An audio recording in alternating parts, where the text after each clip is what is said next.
강원 영동과 영남권은 흐린 가운데 제주도에는 가끔 비가 오겠습니다. 서울지방 현재 기온 23.1도입니다. KBS 제1라디오 10시 뉴스를 마칩니다. 지금까지 아나운서 김기만이었습니다. KBS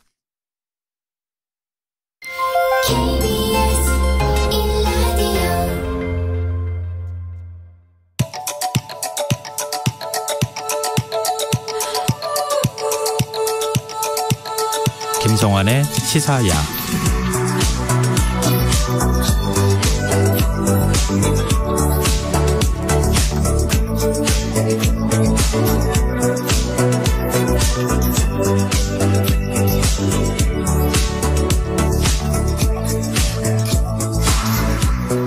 하루의 마무리, 오늘도 함께 하시죠. 시사평론가 김성환입니다.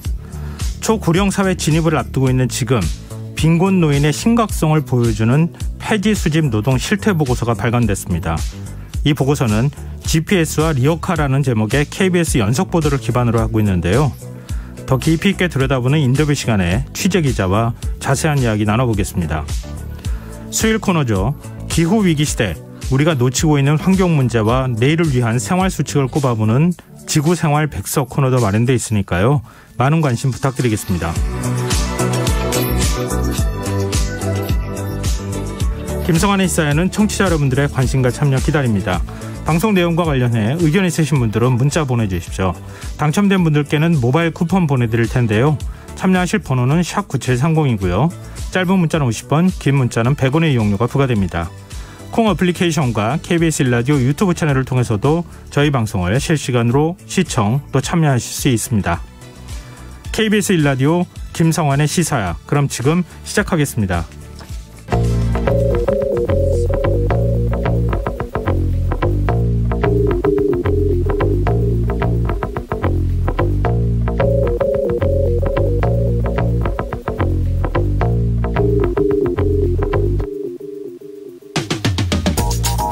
지난밤 미국 증시가 큰 폭으로 하락했죠. 미국의 지난달 소비자 물가지수가 8% 넘게 오른 것으로 집계되면서 미국 증시는 2년 만에 최대 폭으로 떨어졌고, 그 여파로 우리나라는 물론 세계 금융시장 전반이 불안한 흐름을 보였는데요. 당장 걱정스러운 건 금리입니다. 시장에선 미국이 치솟는 물가를 닫기 위해 금리를 한 번에 1%포인트 대폭 인상할 수 있다는 관측까지 나옵니다. 그럴 경우 우리나라 역시 금리를 따라 올릴 수밖에 없을 텐데요. 가계부채는 괜찮은 걸까요? 추경호 경제부총리는 가계부채 연체율은 0.1% 정도로 금융시장의 건전성을 해칠 정도는 아니다, 이런 평가를 내놨지만, 고물가로 실질소득이 감소한 대출자들이 가파르게 늘어나는 이자 부담을 계속해서 감당할 수 있을지 의문이 들기도 하는데요. 청취자 여러분 생각은 어떠십니까? 지금 국회에는 은행의 이자 장사를 규제하기 위한 법안들이 줄을 잇고 있습니다. 불어난 대출 이자로 서민들이 어려움을 겪는 사이 은행들은 최대 실적을 거둔 것으로 드러났기 때문인데요. 실제로 5대 시중은행의 올 상반기 이자 수익은 18조 원이 넘는다고 하죠.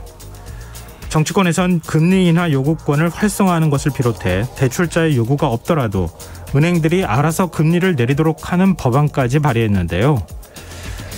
법안 발의만큼 중요한 건 제대로 된 논의와 실행력이 아닐까요? 금리 인상 시기는 지금도 째깍이고 있습니다.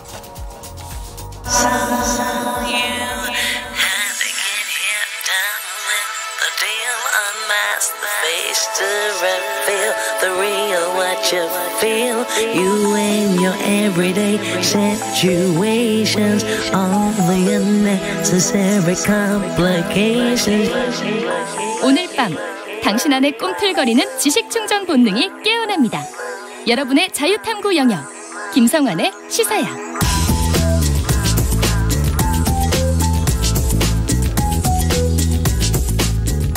오늘 놓쳤던 뉴스 꼼꼼히 정리해드리는 뉴스야 시간입니다. 오늘은 김민하 시사평론가 나와 계십니다. 안녕하세요. 안녕하세요. 네. 윤석열 대통령이 이원석 검찰총장과 한기정 공정거래위원장 후보자에 대한 인사청문 보고서를 내일까지 보내달라 국회에 재송부 요청을 했어요. 그렇습니다. 법률상 열흘 내에 임의로 시한을 정해서 재송부를 요청할 수 있게 되어 있는데, 네. 이 요청한 시간 포함해서 이제 이틀이 시한이기 때문에 굉장히 이제 짧게 기한을 잡은 것이죠. 바로 임명하겠다는 뜻인 거네요. 그렇죠. 그래서 조속한 임명 의지를 드러냈다 이렇게 평가가 되고 예. 특히 이제 18일부터는 순방을 떠나기 때문에 그 전에 검찰총장의 공백 상태를 해소하겠다는 거 아니냐. 이렇게 해석도 되는데요. 네. 다만 이렇게 할 경우에는 이제 아무래도 임명 강행에 따른 정치적 부담이나 이런 게 뒤따르지 않겠습니까? 그런 점에서 좀 뭔가 이제 대야 강경 모드로 전환하는 거 아니냐 이런 해석도 나오고 있습니다. 아, 대야 강경 모드로 전환한다. 좀 그러지 않아도 이재명 민주당 대표와 관련한 뭐 검찰이나 경찰 수사 결과가 나오면서 야권에서도 지금 대여 투쟁 모드로 자꾸 돌입하는 거 아닌가 이렇게 얘기가 나오고 있는데 정말 충돌하지 않을까 걱정스러운데요. 정치권 분위기는 어떻습니까? 일단 국민의힘이 더불어민주당이 지금 이제 이원석 검찰총장 후보자의 이제 인사청문 보고서를 채택하는 데 협조하지 않은 거에 대해서 굉장히 비판의 목소리를 높였습니다. 네. 결격 사유가 없는 후보자인데 인사청문 보고서를 채택 거부하는 것은 국민의 동의를 얻기 어렵지 않겠느냐. 국정 발목 잡기다 이렇게 비판을 했는데요. 네. 일단 더불어민주당은 우리는 부적격이라는 게 당론이다라고 설명을 했는데 이 처리와 관련된 이가 인사청문 보고서 처리를 어떻게 했어야 된다라든지 이런 이유는 지금 공식적으로는 설명을 안 한 그런 상황입니다. 네. 다만 이제 청문회 등에서 논란이 된 사안 등등이 판단에 영향을 미쳤을 것인데 그것은 이원석 후보자가 이른바 이제 뭐 윤석열 사단이다. 그래서 이 검찰 수사의 어떤 중립성이나 독립성을 기할 수 있는지에 대해서 확실한 이제 좀 확답을 주지 못했다라는 점. 그리고 이른바 정은호 게이트 관련 수사를 하면서 이 수사팀의 일원으로서 이 수사 대상이 된 판사가 속해 있는 이 재판부에 이 수사 내용을 유출을 했다라는 거에 대해서 명확 해명을 하지 못했다라고 민주당은 판단한다는 점 등등을 고려해서 지금 이 부적격으로 판단하고 있는 게 아닌가 이렇게 판단이 됩니다. 그럼 한기정 후보자는 기존에 얘기 나왔던 것처럼 보험업계에 대한 뭐 전문성, 보험 약관에 대한 전문성은 있는데 공정거래위원장을 맡을 만큼의 전문성은 없다. 뭐 이런 얘기들이 있었죠. 그렇죠. 공정거래위원장 후보자로서 예를 들면 이제 독과점이라든지 시장의 어떤 뭐 이런 것들에 대해서 판단할 수 있는 전문성이나 능력이 있어야 되는데 지금 말씀하신 것처럼 보험업계 일반에 대해서 금융의 일부 이제 전문성이나 이런 것들은 보이는 어떤 그런 이력이 있지만 네. 공정거래위원장으로서의 이제 적절성이나 이런 것들은 또 판단하기가 어렵다 이런 입장들이 있었거든요. 네. 그런 것들이 지금 이제 판단에 영향을 줬다고 봐야 되겠죠. 네, 알겠습니다. 임명 강행 수순으로 가는 것 같긴 한데 일단 결과를 좀 지켜봐야 될 것 같고요.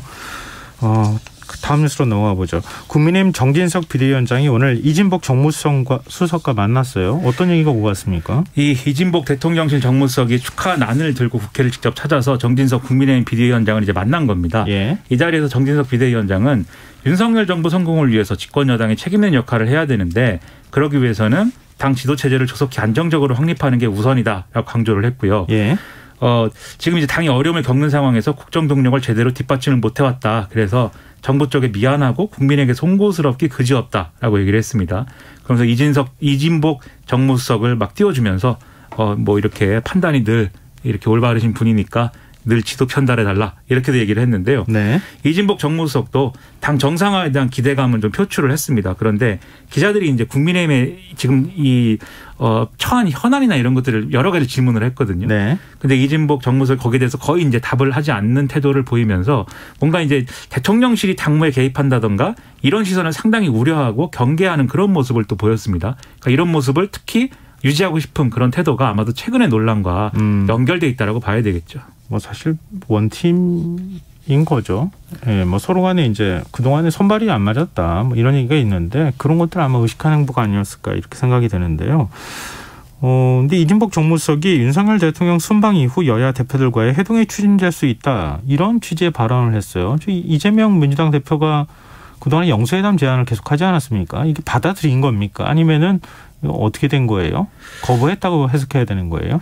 이제 원론적인 입장 표명이라고 봐야 되겠고, 다만 이제 그 조건이 좀 더 이제 구체적으로 됐다라고 볼 수가 있겠는데요. 네. 그러니까 이 시점과 관련돼서 원래 윤석열 대통령은 이재명 대표하고 첫 통화할 때는 당이 안정되면 가까운 시일 내에 여야 당 대표들과 좋은 자리 만들어 보시겠다 이렇게 얘기한 바 있었는데, 네. 그럼 이제 세 가지가 지금 얘기가 된 거잖아요. 첫째, 당이 안정돼야 되고, 네. 둘째, 가까운 시일이라는 조건이 있고, 세 번째, 여야 당 대표여야 된다. 이 세 가지 조건이 있는데, 시일과 관련돼서는 이진복 정무수석이 오늘 대통령이 해외 순방 다녀오면 각 당 대표와 원내대표를 만나는 것을 고려해볼 필요가 있다고 생각한다. 이렇게 얘기를 한 거죠. 그럼 대략적으로 계산하면 한 이달 말쯤. 그렇죠. 예. 그렇게 되는 건데 예. 지금 언론이 이제 이재명 대표가 요구한 거는 영수회담, 그러니까 대통령하고 야당 대표가 만나는 건데 예. 이제 이렇게 답을 한 거는 여당 대표까지 포함해서 만나자고 한 것은 사실상 뭐 이재명 대표 요구를 거부한 거 아니냐, 이렇게 지금 기사를 쓰고 있습니다. 네. 다만 이재명 대표는 계속 영수회담을 여러 차례 요청을 했는데 여러 차례 요청할 때마다 뭐 형식과 내용은 관계없다, 이렇게 얘기를 해왔고, 특히 지난 8일에 SNS에서 올린 글에 있어서는 언제든 초당적 협력을 하겠다, 절차도 형식도 관계없다, 여당이 함께하는 것도 좋다, 이미 이제 이렇게 얘기를 해놨기 때문에 네. 뭐 이게 큰 걸림돌이 돼서 좀 줄다리기를 하는 국면은 아니지 않을까, 이렇게 생각이 됩니다. 그럼 말씀하신 걸 종합적으로 정리를 하면 뭐 형식에 구애받지 않는다고 한다면 뭐 여야 당대표들하고 한꺼번에 같이 만날 가능성도 있겠다. 그렇죠. 아마 여당은 비대위원장일 것이고, 예. 그다음에 거기에 원내 지도부 포함해가지고 아마 이렇게 만나는 자리가 되지 않을까, 그렇게 생각이 됩니다. 네. 근데 정치권에서는 김건희 여사가 윤석열 대통령 해외 순방에 동행하는 걸 두고 공방이 오고 가고 있어요. 고민정 의원이 이제 어제 SBS 라디오에 출연을 해서 이 윤석열 대통령 해외 순방에 김건희 여사가 동행하는 것에 대해서 일정 부분 문제 제기를 했는데요. 예. 그러니까 유엔 총회나 이런 데는 영부인 프로그램이 따로 있는데 거기서 또 사건 사고나 이런 게 생길 수 있는 거 아니냐, 그런 것들이 걱정이 되고, 그리고 영부인이 그냥 따라가는 게 문제가 아니고 예를 들면 해외 동포들을 위로한다든지 이런 일정들이 있어야 되는데 지금 김건희 여사들에 대한 내용이 커져 있는 상황이기 때문에 그런 것들이 또 쉽지 않다는 점에서 상당히 우려가 된다라는 취지의 얘기를 여러 가지를 했습니다. 네. 근데 오늘 이제 김병민 국민의힘 비대위원이 또 CBS 라디오에 출연을 했는데요. 이런 이제 주장에 대해서 이게 대통령 배우자의 역할에 대해서 근본적으로 부정하는 거는 민주당한테도 도움이 되지 않는다, 이렇게 얘기를 했습니다. 그러면서 이 엘리자베스 여왕에 대한 장례식, 이런 자리는 같이 참석을 할 수 있는 것이고 또 예. 해외 순방에서 배우자가 같이 동반해야 되는 역할이 있기 때문에 문제가 없다고 생각한다라고 얘기를 했는데요. 다만 국민들이 걱정하고 우려하고 있는 내용에 대해서는 잘 알고 있고 그런 걱정과 우려가 없는 상황이 되도록 세심함을 기해야 되는 것은 당연하다, 이렇게 얘기를 했습니다. 근데 뭐 이런 우려가 있는 반면에 네. 뭐 김건희 여사가 같이 가는 건 당연하다, 이런 주장도 있습니다. 그래서 박지원 전 국정원장의 경우에는 MBC 라디오에 출연을 해서 김건희 여사가 반드시 동행을 해야 된다, 대통령 해외 순방의 모든 관례가 부인 동반이다, 이렇게까지 이제 얘기를 하고 있는 그런 상황입니다. 네. 자, 이제 다시 국민의힘으로 돌아가서 정진석 비상대책위원회가 오늘 첫 회의를 열었어요. 그렇습니다. 오늘 현충원 참배를 하고 국회에서 첫 비대위 회의를 열었는데요. 뭐 여러 가지 이 얘기들을 했습니다만 결과적으로는 한 목소리로 당을 안정화시키고 윤석열 정권을 뒷받침하자, 이렇게 결의를 밝히는 그런 메시지들이 많이 나왔습니다. 네. 근데 그러면서도 예를 들면 김병민 비대위원 같은 경우에는 국민의 눈높이 맞추는 게 중요하다, 이런 얘기를 또 해서 좀 여러모로 새로운 결의를 다지자는 분위기였는데요. 다만 최대 현안은 어쨌든 이준석 전 대표와의 관계 설정하고 이 법적 문제 어떻게 돌파할 거냐, 이거 아니겠습니까? 네, 그렇죠. 근데 이와 관련돼서는 예를 들면 정치적 절충안이라든지 뭐 플랜 B라든지 이런 게 논의되는 분위기는 전혀 아니었습니다. 그럼 이준석 전 대표하고 뭐 이른바 이제 정치적 타협의 가능성, 이런 것들을 조금 열어둬야 되는 것 아니냐, 이런 얘기가 보수 진영에서 계속 나왔잖아요. 근데 오늘 이준석 전 대표를 향한 메시지를 낸 걸 보면 그럴 가능성이 이렇게 높아 보이지는 않는데요. 그렇죠. 평론가 입장에서 볼 때 정진석 비대위원장은 오히려 이준석 전 대표를 앞장서서 밀어내고 있는 듯한 그런 인상으로 좀 비춰지기까지 하는데요. 예. 오늘 YTN 방송에 출연을 해서 이준석 전 대표가 한 손으로는 당원 모집을 하면서 한 손으로는 당을 비난하는 이중적인 이율배반적인 모습을 보여주고 있어서 유감이다. 국민의힘을 사랑하는 마음이 남아있다면 현명한 자제력을 발휘했으면 좋겠다, 이렇게 얘기를 했습니다. 예. 그리고 오늘 화제가 된 인터뷰 내용이 이제 어제 진행된 뉴스원, 뉴시스, 머니투데이와의 공동 인터뷰 내용이었는데요. 이런 주장을 또 했습니다. 이준석 전 대표 마음에는 처음부터 윤석열이라는 인물이 마음에 안 들었을 수도 있겠다 싶었다라고 얘기를 했는데요. 이게 무슨 얘기냐면 윤석열 대통령이 검찰총장 그만두고 나서 6월 달에 처음 정계 입문 기자회견하고 이럴 때 입당할 때. 입당하기 전이죠, 그때는. 네. 그때 보면은 아직 국민의힘이 입당하기 전인데 국민의힘 소속 의원들이 쭉 가서 이제 윤석열 대통령 옆에 서기도 하고 사진도 찍히고 그래서 언론에서 벌써 친윤계가 형성됐다 막 이런 보도도 하고 그랬거든요. 예, 기억이 나요. 근데 그때 이준석 대표가 이 정진석 이 지금 비대위원장한테 이렇게 지금 의원들이 다 이렇게 가서 먼저 이렇게 좀 먼저 행동하고 앞장서서 움직이는 것은 이게 나중에 문제가 되고 있고 바람직하지 않다. 그래서 이런 것들을 자제해달라고 얘기를 했는데 정진석 비대위원장이 내가 정치적 행보를 스스로 판단하는 것이다라고 해서 물렸다는 거거든요. 네. 근데 이게 이런 사례를 볼 때 이준석 전 대표는 윤석열 대통령을 처음부터 싫어했다. 그런 거 아닐까라는 게 정진석 비대위원장의 설명인데 뒤집어 생각해 보면 당 대표로서 아직 입당을 안 한 또 입당을 할 것인지 안 할 것인지도 그렇죠. 모르는 당내 경선도 아직 거치지 않은 그렇죠. 상황이었으니까 제3 세력을 꾸릴 수도 있는 창당할 수도 있는 어떤 대선 후보에 대해서 당 소속 의원들이 먼저 이렇게 움직이는 거에 대해서 당연히 경계심을 갖지 않겠습니까? 근데 이런 얘기까지 이렇게 이준석 전 대표의 어떤 윤석열 대통령에 대한 내심까지 지금 이제 추측해서 얘기를 하는 거는 결론적으로 얘기하면 별로 이준석 전 대표하고는 잘해볼 마음이 없다라는 거를 드러내는 행보 아니냐 뭐 이런 얘기 같다는 거죠. 전 당시 윤 대통령이 입당식 할 때 이준석 대표 없는 상황에서 그냥 입당식 해버렸잖아요. 그렇죠. 그 감정의 연장선이니까 이런 생각이 문득 떠오르네요. 어찌됐든 그 사람 속마음에 관한 부분이라서 뭐라고 얘기하기도 참 어려운 문제인 것 같습니다. 근데 그나저나 국민의힘 원내대표 선거가 오는 19일에 치러진다고 하잖아요. 그런데 누가 되느냐 이게 오르니무중이에요. 그렇습니다. 17일부터 후보자 등록이 시작이 되고 19일 날 국회에서 의원총회 오전에 열어서 원내대표 선출을 위한 이제 절차를 거친다는 건데요. 복수 후보자가 입후보하면은 1차 투표 그리고 결선 투표 이렇게 과정을 지키게 되고 그다음에 이제 후보자가 한 명인 경우에는 만장일치로 박수로 추대를 결정한다라는 게 기본적인 이제 룰입니다. 지금 자천 타천 후보군으로 10명 안팎의 중진 의원들이 언급이 되고 있는데 지금 출마 의사를 공식적으로 밝힌 사람은 없죠. 그래서 이게 결국 물밑에서 눈치 작전이 엄청나게 지금 진행 중이다. 이런 얘기가 나오는 가운데 또 이제 이런 데에서 또 중요한 게 주류가 이제 어떤 선택을 하느냐가 중요하지 않겠습니까? 그렇죠. 이른바 친윤계라고 불리는 의원들이죠. 그렇죠. 최근에 이제 친윤계 주류는 초재선들 의원 중심으로 이제 형성이 됐다는 평가가 여러 가지로 나오는데 주호영 의원은 원내대표로 추대해야 된다. 이런 주장이 한쪽에서 이 초재선 의원들 중심으로 하고 있어서 네. 윤심이 어디에 있는 거냐. 바로 얼마 전까지만 해도 특정 의원이 윤심을 등려본 원내대표가 될 수 있다라는 보도도 많이 나왔는데 그러면 어디로 가야 되느냐에 대해서 아직 당내 정리가 안 된 거 아니냐 이런 얘기가 있거든요. 네. 근데 이제 이런 분위기 자체가 또 국민들의 평가의 대상이 될 것이기 때문에 여러모로 원내대표 선출이 어떻게 되느냐 중요한 문제입니다. 네. 자, 지금 여러분께서는 KBS 라디오 김성환의 시사회와 함께하고 계십니다. 계속해서 뉴스야 이어가겠습니다. 국민의힘 얘기를 계속 이어갈 수밖에 없을 것 같은데요. 법원에서 이준석 전 대표가 낸 가처분 신청에 대한 신문이 오늘 진행이 됐어요.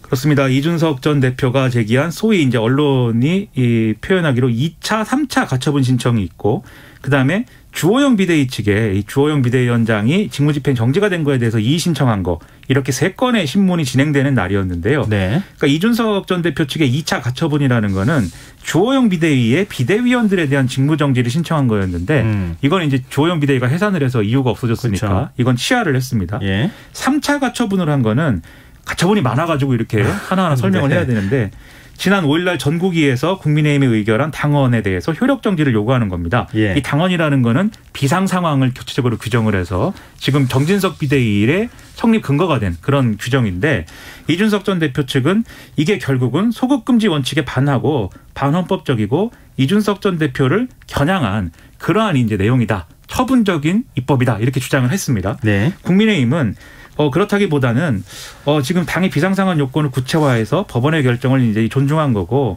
이걸 근거로 해서 새 비대위가 구성됐기 때문에 절차적 정당성을 갖춘 것이다. 그리고 뭐 이준석 전 대표를 겨냥한 게 아니라 모든 당원에게 적용이 되는 것이고 오히려 이준석 전 대표가 지금 법적 권한을 주장할 자격이 없다. 이렇게 주장한 걸로 보도가 되고 있습니다. 그럼 신문 결과가 언제 나오는 거예요? 일단 지금 말씀드린 3차 가처분까지의 내용이 이제 이런 건데 예. 중요한 게 4차 가처분입니다. 이거는 이제 정진석 비대위원장의 직무집행을 정지해달라는 취지로 또 이준석 전 대표가 냈는데 네. 이것과 관련돼서는 국민의힘이 아직 우리가 여기에 대해서 법적인 얘기를 할 수 있을 만한 준비가 안 돼 있어서 28일로 신문기일을 밀어주십시오라고 재판부에 요청했는데 그게 네. 이제 받아들여졌거든요. 네. 근데 지금 말씀드린 3차 가처분이든 4차 가처분이든 재판부가 판단할 때 처분을 판단할 때는 결국은 비대위에 대한 어떤 판단을 해야 되는데 네. 4차 가처분 신문을 진행하지 않고 이 당원 효력에 대한 것만 우선 판단해서 처분을 결정할 수가 없을 거 아닙니까? 네. 그러면 결국은 28일 이후에야 이 모든 결론이 나올 것이다라고 예상할 수밖에 없는 거고 오늘 재판부도 그런 취지로 신문기일에 대해서 설명을 했습니다. 근데 28일 날 윤리위원회가 또 열릴 예정 아닌가요? 그렇습니다. 28일에 윤리 전체회의가 예정이 되어 있는데 이때 어떤 안건을 다룰 것이냐는 아직 확정되지는 않았습니다. 그런데 네. 이제 이준석 전 대표 측에서 우려하는 것은 이날 이 법원이 결론을 내리지는 않을 거 아닙니까? 신문을 네, 진행하고 그렇죠. 끝날 것이기 때문에. 근데 이날 또 윤리위가 추가 징계를 만약에 이준석 전 대표에 대해서 진행을 해서 예. 제명이나 이런 처분을 하게 되면은 법적으로 당사자 적격성이 없어졌다라고 국민의힘이 주장할 수 있게 되어서 이미 제명된 사람이니까. 그렇죠. 예. 이게 가처분 결과에 영향을 미칠 수 있다는 점에서 그런 생각하고 있는 거 아닙니까라고 지금 얘기를 하고 있는데 국민의힘 측에서는 아니다라고 얘기를 하고 있는 거죠. 글쎄요. 이건 가봐야 될 것 같은데요. 자, 민주당 얘기도 좀 해보죠. 이재명 대표 오늘 고 노무현 전 대통령 묘역을 참배했어요. 그렇습니다. 이재명 대표 등의 더불어민주당 지도부가 노무현 전 대통령 사저가 있는 경남 김해 봉하마을을 찾아왔고요. 말씀하신 대로 노무현 전 대통령 묘역을 참배를 했습니다. 이재명 대표는 참배 후 방명록에 실용적 민생개혁으로 국민 삶을 책임지겠습니다라고 썼고요. 또 이후에 권양숙 여사를 예방을 해서 노무현 전 대통령 재임 중이던 2004년 12월에 영국을 국빈 방문해서 엘리자베스 2세 여왕을 만난 이야기라든지 옛날 얘기 이런 것들을 좀 했다고 합니다. 갑자기 봉하마을을 찾은 이유가 있을까요? 아무래도 이제 새롭게 대표가 된 이후에 이제 한 번 또 찾아가야 되는 관례로 보이는데요. 네. 다만 이렇게 되다 보니까 정치적인 해석이 또 덧붙여지고 있습니다. 언론에서 이제 정치권에서 얘기하는 정치적 해석을 얘기를 하는데 아무래도 노무현 전 대통령은 검찰의 강압적 수사로 인해서 비극적 결말을 맞이를 했기 때문에 이재명 대표 입장에서는 자기도 비슷한 어떤 상황이다라는 거를 좀 얘기를 하고 싶었던 거 아니냐. 그리고 이걸 통해서 당내 전당대회 이후에 어쨌든 골이 좀 파여 있는 것인데 좀 이런 것들을 봉합을 하고 단결시키려는 거 아니냐. 이런 해석이 지금 나오고 있는 건데요. 뭐 실제 그런 의도인지는 알 수 없으나 뭐 해석이라는 거는 정치권이 원래 꿈보다는 해몽 아니겠습니까? 네. 해몽이 정치인 것 같습니다. 근데 이재명 대표가 지금 성남FC 후원금 의혹을 수사한 경찰과 관련해서 언급을 했죠. 오늘 이제 최고위회의에서 민생 문제 해결에 집중을 하자라는 취지로 얘기를 하면서 정부도 정쟁 또는 야당 탄압, 정적 제거에 너무 국가 역량을 소모하지 마시라라고 했는데 성남FC 의혹을 직접적으로 거명하진 않았지만 결국 그 얘기 아니냐 이런 해석이고요. 최고위회의 이후에 이게 경찰이 지난해 수사한 거에 결론이 뒤집힌 거지 않습니까? 네. 어떻게 생각하느냐라고 기자들이 물어보니까 경찰이 물어보세요. 왜 뒤집혔는지라고 답을 한 거 이외에 별도의 얘기는 없었습니다. 그럼 윤핵관 경찰청장 얘기도 들어볼까요? 국회에 출석해서 이 관련된 질문에 답을 했는데요.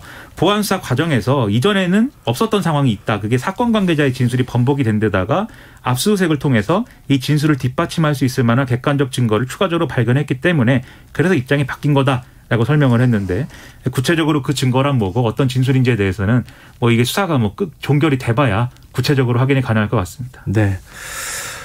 지금 문재인 정부에서 추진했던 신재생에너지 지원 사업 이게 뭐 굉장히 허술하거나 뭐 예산이 줄줄 샜다. 뭐 이렇게 지금 국무조정실에서 발표를 해서 이게 논란이 되고 있어요. 국무조정실의 정부 합동 부패 예방 추진단이 작년 9월부터 지난달까지 전국 226개 지방자치단체 중에 12곳을 찍어서 이제 전력산업 기반 기금 사업 운영 실태 표본 점검을 진행을 했는데 위법 부당 사례가 뭐 2,267건에 달했다라는 내용을 공개를 한 겁니다. 그래서 이 내용은 뭐 공사비를 부풀려서 실제 사업비보다 과다하게 대출을 받는다든지 공사를 안 했는데 허위로 세금 계산서를 만들어서 돈을 빌린다든지 뭐 이런 내용이고요. 또 농지에 불법으로 태양광 시설을 설치하고 이 지원 내지는 대출받은 이런 사례들도 상당히 많았다라는 내용이고 뭐 쪼개기 수의 계약, 결산서 조작 이런 것들이 이 보조금 지원 사업에서 일어났다라는 내용들입니다.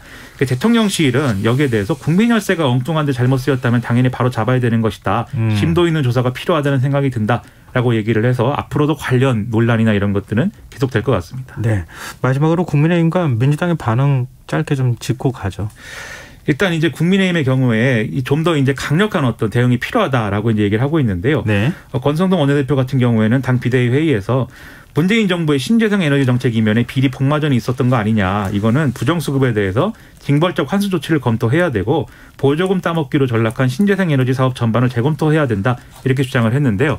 더불어민주당은 이게 혹시라도 여러모로 수사나 이런 것들로 이어질 가능성이 있다는 것에서 경계심을 가지고 있는데 이게 이런 사례가 일부 있다고 해서 신재생 에너지로의 전환이나 이런 정책 자체가 잘못된 것은 아니지 않느냐. 이렇게 항변을 하는 그런 분위기가 잡히고 있습니다. 네. 알겠습니다. 이것도 또한 정치적으로 논란거리인 것 같습니다. 오늘 뉴스 여기까지 하겠습니다. 지금까지 김민아 시사평론가였습니다. 고맙습니다. 고맙습니다.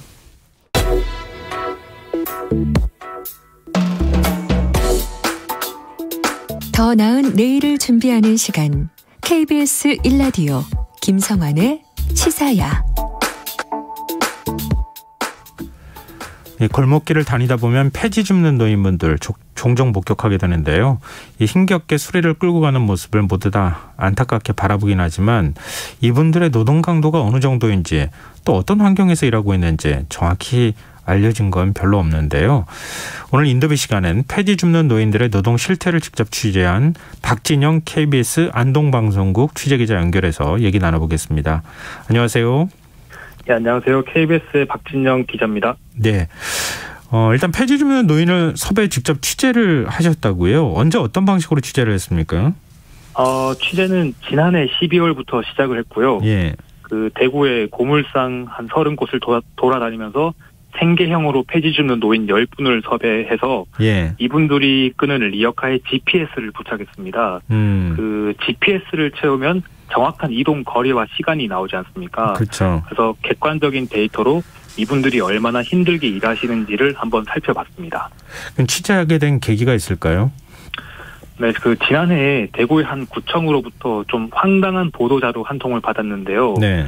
그 구청에서 사랑의 리어카 증정식을 했다고 미담 자료를 발표하더라고요.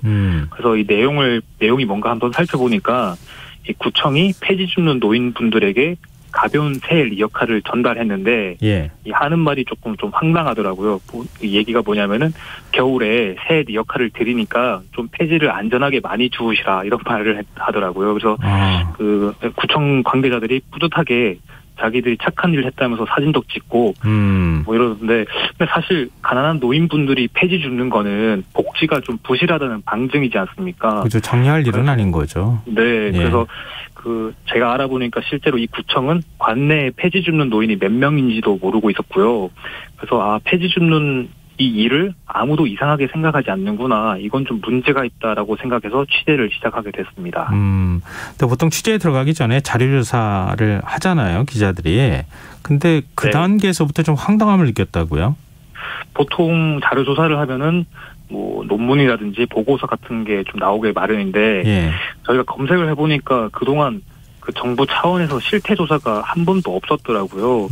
이 폐지 수집의 이런 일은 굉장히 수십 년 전부터 오랫동안 봐왔는데도 이 연구가 한 건도 없다는 걸 보고 조금 좀 놀랐는데 그래서 이 노인분들이 실제로 얼마나 힘들게 일하시는지 또 이분들이 전국에 몇 명 있는지조차 아무도 몰랐고요. 네. 그래서 우리 사회가 이렇게 이 폐지 수집 노동에 좀 무관심하다는 걸 알 수 있었습니다. 그래서 저희가 아예 기초 자료를 만들자 이런 생각으로 취재를 시작하게 됐습니다.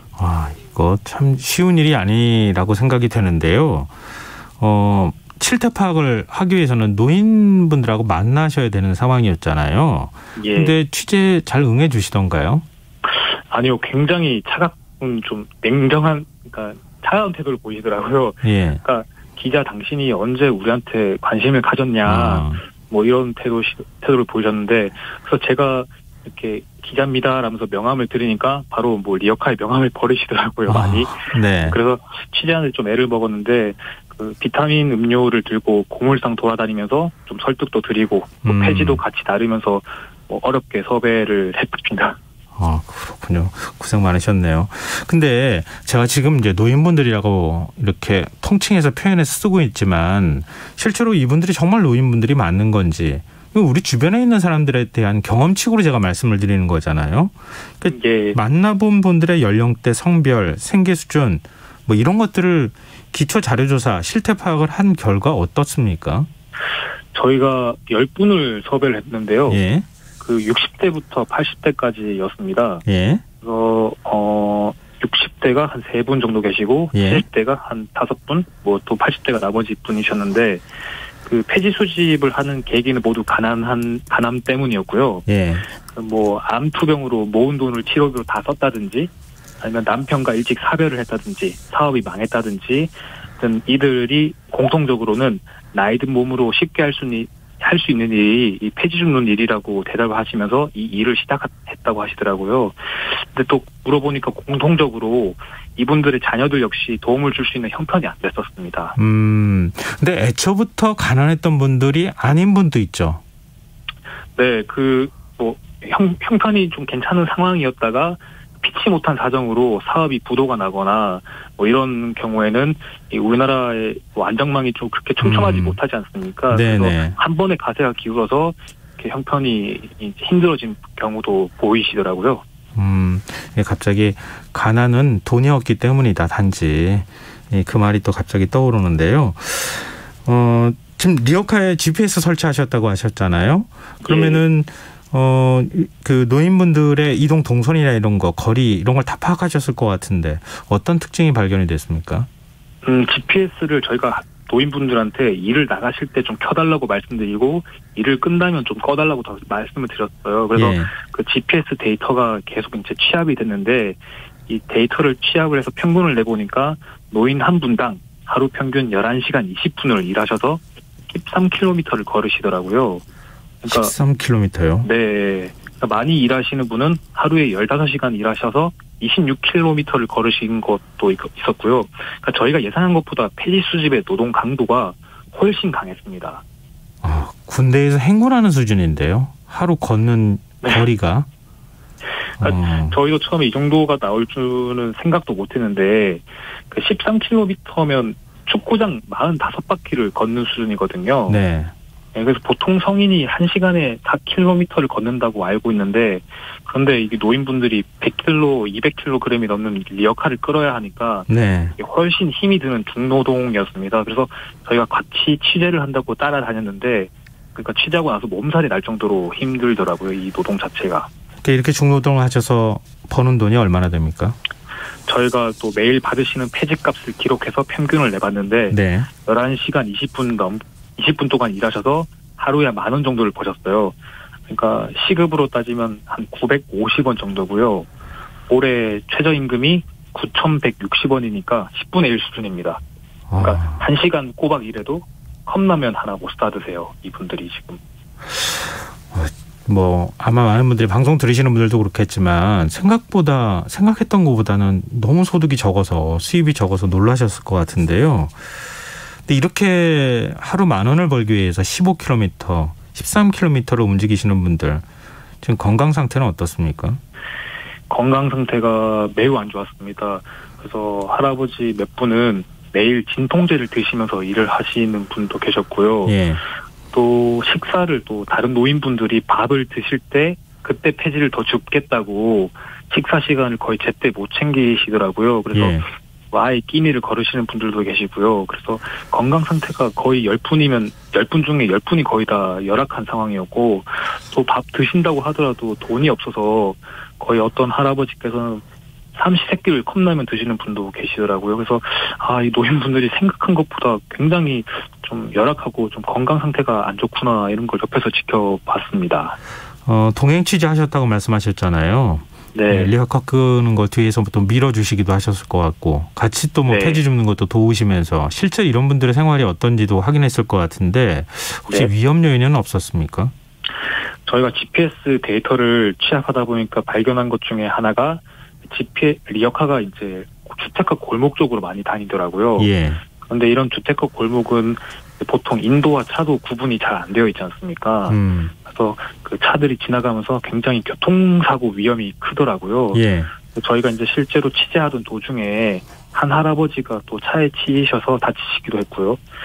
그래서 또 알아보니까 이게 리어카가 현행법상으로 자동차로 구분되더라고요. 그래서 예.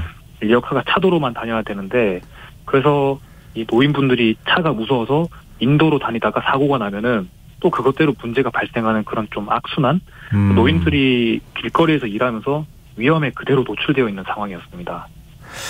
네, 취재진이 이번에 이제 취재하고 난 다음에 다양한 연구 의뢰를 했다고 그래서 또 그게 최근 연구 보고서로 나왔다고 알고 있는데요. 어떤 내용이 담겨 있습니까? 네, 저희가 그 실태만 보지 말고 좀 다양한 내용을 좀 알아보고 싶어서 그 보건복지부 산하의 한국노인인력개발원에 좀 연구를 의뢰했습니다. 그래서 공동 연구를 진행했는데 이 전국에 폐지 수집하시는 분들이 몇 분 정도 계시는지를 알아봤습니다. 예. 그래서 알아보니까 전국에 최소 15,000명의 노인분들이 폐지를 줍는 것으로 나타났는데요. 이게 들으시면은 15,000명이 예상보다 좀 적다는 생각이 드실 수도 있는데 예. 이거는 오늘 당장 폐지를 안 주면 내일 밥을 못 드시는 생계형 노인들만 따로 추린 수치라서 만약에 비생계형을 합치면 이보다 훨씬 많을 것으로 추정됩니다. 네, 국회 차원에서 논의가 혹시 있습니까? 이런 문제에 대한 대책을 만들기 위해서? 네, 지금 저희가 이런 내용을 관련해서 국회의원분들에게 좀 그 법안을 좀 만들 수 있느냐라고 좀 부탁을 들어봤는데, 예. 뭐 많은 의원들이 이제 관심을 보이시면서 뭐 이 일을 사회적 일자리로 편입시킨다든지 뭐 좀 제도권으로 이분들을 보호할 수 있는 법을 만들겠다라고 말씀을 많이 하시더라고요. 예. 또 그런 말씀도 하시는 분이 계신 반면에 이 일 자체가 너무 위험하니까 아예 이 일을 없애고 더 안전한 일자리를 만들어야 된다, 이런 내용도 나오고 있고, 또 애초에 노인들을 위한 복지 재원이 너무 낮아서 이거 높이자, 이런 말도 나오고 있습니다. 근데 저 아까부터 좀 질문 드리고 싶은 부분이었는데요. 이렇게 네. 리어카를 끌고 하루 10,000원을 벌기 위해서 이렇게 중노동을 하시는 거 아니에요? 근데 예. 사회복지가 그렇게 우리나라가 형편없지는 않을 텐데 이렇게까지 굳이 해야 될 이유를 어떻게 취재하면서 느끼셨어요? 저도 요번에 취재하면서 알았는데, 그 노인분들에게 들어가는 현금속 복지는 기초연금 30만 원밖에 없더라고요. 그리고 많은 분들이 또 이제 그 여의치 않으셔서 자기가 실제 어떤 복지 혜택이 해당하는지를 잘 모르는 경우도 많으시고요. 예. 그래서 이렇게 촘촘하게 복지의 안정망이 이제 지원되지 못하니까 노인분들이 많이 빈곤에 처하시는 분들이 많으셨습니다. 취재하면서 관할 지자체 얘기도 혹시 들어보셨어요? 관할 지자체는 뭐 자기들이 이걸 일일이 다 알 수는 없는 상황이다, 뭐 이런 식으로 그렇게 얘기를 해요? 네. 그 지자체에서 만약에 복지 지원을 못 받으시는 분들이 있으면 좀 나서서 도울 수 있는 방법을 찾으면 좋을 텐데 그런 협조를 안 했습니까? 그렇게까지 지금 그런 좀 세세한 내용이 나오지는 못했습니다, 이제까지. 좀 의외라는 생각이 좀 들기도 하는데요. 네. 그러니까 그동안 이런 노동에 굉장히 무관심했던 게 사실이니까요. 네.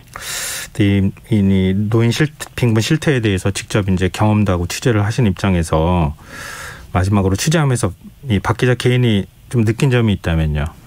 저희가 그 노인 빈곤에 대해서 굉장히 뉴스라든지 신문이라든지 많이 접하지 않습니까? 예. 그런데 실제로 이제 노인분들과 몇 개월 동안 같이 지내보니까 이게 정말 심각한 문제라는 걸 느끼게 됐고요. 예. 이게 당장 내일이 아니라는 생각으로 방치하기에는 어르신들의 상황이 하루하루 심각해지고 있다. 그래서 빨리 대책을 만들어야 된다는 생각이 들었습니다. 말씀 들으면서 우리가 그냥 겉에서 피상적으로 보는 것하고 많이 다르구나, 이런 생각도 하게 됐는데요. 예. 청취자 1700님께서 폐지 줍는 노인분들의 하루 이동 거리가 13km라니 방송 들으면서도 믿겨지지가 않네요. 제가 환경 미화원이다 보니 더 가슴 아프게 들리네요. 이런 의견을 또 주시기도 하셨는데요. 이게 좀 취재 기간이 상당히 길었던 거죠? 작년 12월부터 시작해서 3월에 보도가 나갔으니까 3개월 정도 취재를 진행했습니다. 네, 그동안 고생 많이 하셨고요. 앞으로도 계속 관심 가져주셨으면 좋겠네요. 오늘 말씀 고맙습니다.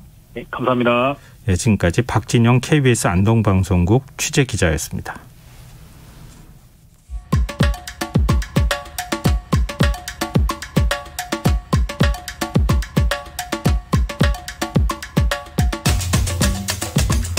세계에서 두 번째로 큰 열대우림, 아프리카 콩고 분지가 파괴될 위기에 처해 있다고 합니다. 석유, 가스 매장지들이 경매에 나오게 된 건데 이런 상황 어떻게 봐야 할까요? 우리가 놓치고 있는 환경 문제와 미래를 위한 생활 수칙을 꼽아보는 시간입니다. 지구생활 백서, 세계일보 윤지로 환경전문기자 함께하겠습니다. 안녕하세요. 안녕하세요. 네, 열대우림하면 가장 먼저 떠오르는 곳이 아마존이잖아요. 네. 아마존의 위치가 우리나라하고 지구 정반대편이라고 보통 얘기를 하는 네, 브라질에 있잖아요. 맞아요. 그래서 아마존 얘기를 하거나 그럴 때는 조금 피부를 안 하는 느낌이 있거든요. 맞아요. 사실 가볼 일도 거의 없고 하다 보니까 진짜 남의 나라 얘기 같은데 네. 그래서 이제 아마존이라는 곳을 좀 피부로 와닿게 느끼려면 일단은 여기가 정말 얼마나 대단한 곳인가 이걸 좀 한번 알고 가는 게 큰 도움이 될 것 같아요. 네. 이제 말씀하신 대로 아마존이 지구에서 제일 큰 우림이다 이런 거는 이제 다들 아시는데 지구의 허파 이렇게 또 불리잖아요. 맞아요. 크면 얼마나 크냐. 네. 그걸 보면은 우리 그 EU 회원국 그거를 전체 이제 이 나라 우리 그 아마존 안에 집어넣고 예. 그다음에 탈퇴한 영국도 집어넣고 예. 해도 아마존이 남습니다. 그러니까 그 정도로 브라질 땅이 크다는 거잖아요. 네, 아마존이 그만큼 크고 이제 우리나라 이제 한반도 면적과 비교해도 한 25배 정도 커요. 네. 이제 아마존이 워낙 크니까 이제 남미 여러 나라에 걸쳐 있는데 가장 많은 면적이 이제 브라질에 있고요. 이제 브라질 얘기가 나온 김에 제가 한 가지 여쭤보면 네. 브라질에서 전기를 만들 때 뭘로 제일 전기를 많이 만들 것 같으세요? 아마존 열대우림의 뭐 강도 굉장히 크고 그러잖아요. 그 수력 아닐까요? 그 이제 요새 워낙 에너지 전환 많이 하잖아요. 이 에너지 전환하면 우리가 대표적으로 떠올리는 나라가 뭐 유럽 국가들, 그렇죠. 예. 대표적으로 풍력 많은 덴마크 이런 나라들 떠올리는데 지금 덴마크의 재생에너지 비중이 한 61% 되고요. 굉장히 높네요. 네, 독일이 좀 많다고 해도 36%, 영국이 31% 정도 됩니다. 참고로 우리나라가 최근에 이제 2030년에 21.5% 재생에너지로 만들겠다 이렇게 이제 안을 냈죠. 네. 근데 브라질은요 재생에너지 발전 비중이 75%나 돼요. 75%요? 네, 그러니까 이게 그나마 좀 줄어든 거고 한때는 막 많을 때는 87% 막 이렇게까지도 갔었는데 네. 이게 이제 말씀하신 것처럼 수력 발전이 굉장히 거기서 거의 큰 비중을 차지합니다. 네. 그러니까 아마존에는 굉장히 거대한 강이 흐르는데요. 아마존 강이 얼마나 크냐? 이게 이제 서에서 동쪽으로 흐르는데. 네.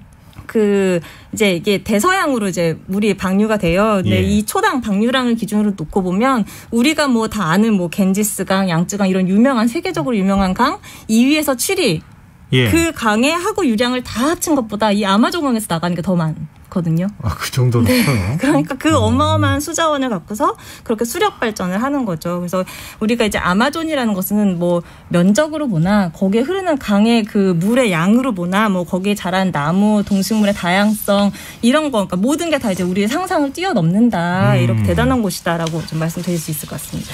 그런데 지금 그 아마존 열대우림이 파괴되고 있다는 건가요?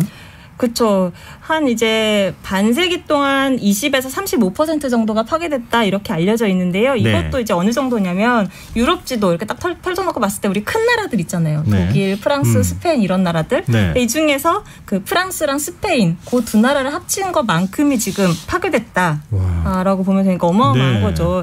이렇게 심각하다 보니까 작년 11월에 영국 글래스고에서 기후변화 협약 당사국 총회 때 이제 각국 정상들이 모여서 아 이제 산림 파괴 막자 이러면서 이제 서약도 하고 막 이랬는데 네. 올 상반기에만 또 파괴된 면적이 4,000 그 제곱킬로미터, 그러니까 제주도보다 2배 더 큰 그게 또 그 사이에 또 이제 밀려 나간다고 네. 해요. 그러니까 굉장히 빠른 속도로 망가지고 있는 거죠.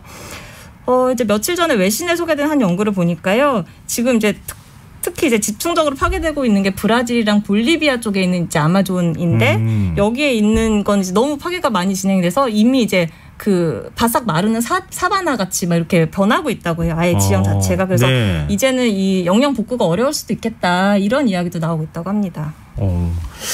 거의 뭐 사막처럼 변해가고 있다는 그렇죠. 거잖아요. 건조하게 되고 있다. 지구 생활백서 첫 시간에도 우리가 한번 좀 얘기했던 기억이 갑자기 떠오르는데요. 네. 그러니까 소를 키우려고 환경을 파괴한다 이런 얘기를 해주신 기억이 나거든요. 네. 이제 뭐 나라마다 조금 그 목적이 좀 다르다고는 하는데 이제 아마존이 워낙 제일 넓게 분포한 곳이 브라질이다 보니까 브라질에서 그 아마존 지역에 소를 방목을 굉장히 많이 하거든요. 그래서 네. 그 방목 때문에 파괴되는 비중이 가장 높고요. 그다음에 콩 그리고 일부 옥수수 이렇게 됩니다. 이제 에콰도르 같은 경우는 석유 개발을 하려고 주로 많이 파괴를 한다고 하고 네. 또는 이제 그런 경우도 있다고요. 여기서 정말 뭔가를 내가 경제적 이익을 당장 누리기 위해서 뭔가 개발 행위를 하는 게 아니라 약간 일종의 알박기 같은 건데요. 일단 네. 불법으로 들어가서 뭔가를 키우는 척을 해요. 네. 그러다 보면은 이제 어느 시간 일정 정도 흐르면 정부에서 한 번씩 네가 그 불법으로 여길 점유를 했지만 네. 그래도 뭐 관행적으로 네가 경제 활동을 해왔으니 인정을 해줄게 이렇게 하면서 합법화를 해주는 경우가 있다고 해서 그래서 그 토지를 획득할 목적으로 또 이렇게 그 불법적으로 가서 막 그 나무를 밀어내고 하는 경우도 있다고 합니다. 그게 대부분 뭐 사유지는 아닐 가능성이 높잖아요. 뭐 개발할 땅도 아니고. 그렇죠. 네. 뭐 밀림으로 빡빡하게, 그러니까 열대 우림이 있는 곳이니까. 네. 근데 거기 들어가서 알박기 해가지고. 그래서 언젠가 누군가 또 쓸 수 있으니까. 그때 그렇죠. 이제 높게 팔겠죠, 비싸게. 참. 그래서 이렇게 이제 이렇게 방목지 같은 경우는 개발하려고 그 우림을 밀어낼 때도 1년에 어떤 순서가 좀 있다고 해요. 그러니까 뭐 예. 100% 그런 건 아니겠지만 이제 기본적으로 거기 가서 이제 좀 값어치 있는 나무들 그런 것들은 이제 베서 팝니다, 목재를. 네. 그리고 나서 이제 나머지 경제적 가치가 별로 떨어지는 그런 것들은 그냥 밀어내요. 예. 그 다음에 이제 그러면 이제 해가 잘 드니까 여기가 땅이 잘 마를 거 아니에요. 예. 그럼 그 상태에서 이제 불을 지릅니다. 그러면 네. 이제 거기가 깨끗하게 밀릴 거 아니에요. 그 다음에 이제 소를 풀어서 방목을 하는 거죠. 그리고 소를 일정적으로 키우다가 소들은 이제 이동을 해가니까 예. 그럼 거기다 나머지 이제 뭐 콩이나 예. 옥수수 이런 재배를 하게 되는 거죠.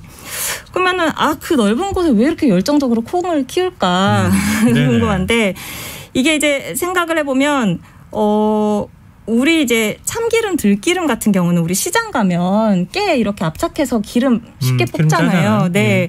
그런데 이제 콩을 이제 기름으로 많이 우리가 사람이 먹을 땐 기름으로 많이 쓰는데 우리 식용유라고 하는 게 대표적이잖아요. 네. 근데 이제 콩으로 기름을 짜는 게 상대적으로 좀 어렵다고 해요. 그래서 우리가 식용유는 보통 대기업에서 많이 만들잖아요. 그 네. 시장 가서 이렇게 그렇죠. 짜는 게 아니라.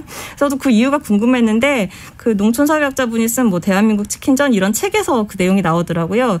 대두 같은 경우는 40%가 단백질이고 지방은 한 18에서 20% 정도밖에 안 된다고 해요. 근데 이제 깨는 지방이 52%. 그래서 이제 콩에서는 기름을 짜려면 이게 그냥 압착만 하면 되는 게 아니고 무슨 화학 과정을 좀 거쳐야 되고 그렇다 보니까 이제 이게 기업에서 하는 건데 그럼 이렇게 왜 이렇게 힘들게 기름을 짜야 되는데 굳이 콩을 이렇게 쓰냐? 예. 이게 바로 아까 콩에 단백질이 많다고 했잖아요. 그러니까 예. 이게 사료 성분으로 너무 좋은 거예요. 기름 짜고 나서 나머지 네네. 단백질이 이제 그래서 브라질에서 콩을 그렇게 어마어마하게 많이 생산해서 이게 사료용으로 쓰이고 그래서 얼만큼 많냐면 그 세계 2위에서 4위 2, 3, 4위 그 생산국 물량을 다 합친 것보다 브라질 물량이 훨씬 많다고 해요. 이렇게 환경 파괴를 많이 하면 국제적으로 불매운동 같은 거 안 합니까? 불매운동 당연히 하죠. 그래서 이제 뭐 유명한 환경단체 이런 데에서 이제 아마존에서 자란 소나 이런 사료 쓰지 말자 이렇게 해서 굉장히 오랫동안 이렇게 보이콧 운동을 했었어요. 네. 그래서 일부 뭐 효과도 보긴 했는데 아까 말씀드렸지만 아마존이라는 게 뭐 어마어마하잖아요. 면적이 뭐 네. EU 다 넣고도 뭐 남을 정도니까. 그래서 일단은 감시하기가 어렵다 이런 현실적인 어려움이 있고요. 또 이제 문제가 뭐냐면 이게 이제 다들 이제 아마존 하니까 이제 감시의 눈이 이제 아마존에 쏠리다 보니까 예. 이게 약간 풍선 효과처럼 아마존의 그 남동쪽으로 그 세라도라고 하는 그 사바나 지역이 있어요. 예. 우리 그 아프리카에 있는 그런 어떤 초원 같이 예. 그런 약간 느낌이 나는 그런 곳이 있는데 이제 아마존에서 하는 거 이제 먹지 마 하다 보니까 이제 사람들이 세라도에 와서 여기서 이제 또 불법적으로 막 이렇게 막 농경지를 만들고 해서 한다고 합니다. 그래서 그 최근 보도를 보니까 한 이 세라도가 한 44% 정도가 사실상 농지로 쓰인다 이런 보도도 있는데 이게 더 이제 어려운 게 뭐냐면 아마존은 어쨌든 간에 한 절반 정도가 보호구역으로 지정이 돼 있어요. 네. 근데 이 세라도는 7.7% 정도만 보호구역이고요. 그리고 이제 사유지가 대부분이라서 이걸 또 이렇게 제한하기가 쉽지 않다고 합니다. 그래서 위성 사진 이렇게 보면요. 세라도 쪽은 이렇게 뭔가 조각보처럼 개간된 예. 곳을 되게 쉽게 볼 수 있어요. 그렇군요. 네. 그리고 이제 또 바다 건너서 아프리카에도 또 최근에 문제가 되고 있는 데가 있는데 네. 이제 아마존 다음 가는 그 세계 두 번째 우림 콩고 분지. 콩고 분지 네. 콩고 민주공화국 안에 있지 않나요? 네, 맞습니다. 그 사실 2위인데 아마존에 비해서 많이 이렇게 알려져 있진 않죠. 예. 근데 이제 굉장히 아마존이랑 여러모로 비슷해요. 여기 일단 크기는 한 인도보다 좀 더 크고요. 중앙 아프리카에 있습니다. 근데 아마존에 아마존 강이 흐르는 것처럼 이 콩고 분지에도 콩고 강이 흘러요. 그리고 콩고 강에서 바다로 떨어지는 그 물의 양이 아마존에 이어서 2위고요. 예. 그리고 이제 그 아마존이 60% 정도가 브라질에 걸치고 있는데 콩고 분지도 60% 정도를 민주 콩고가 차지를 하고 있습니다. 네.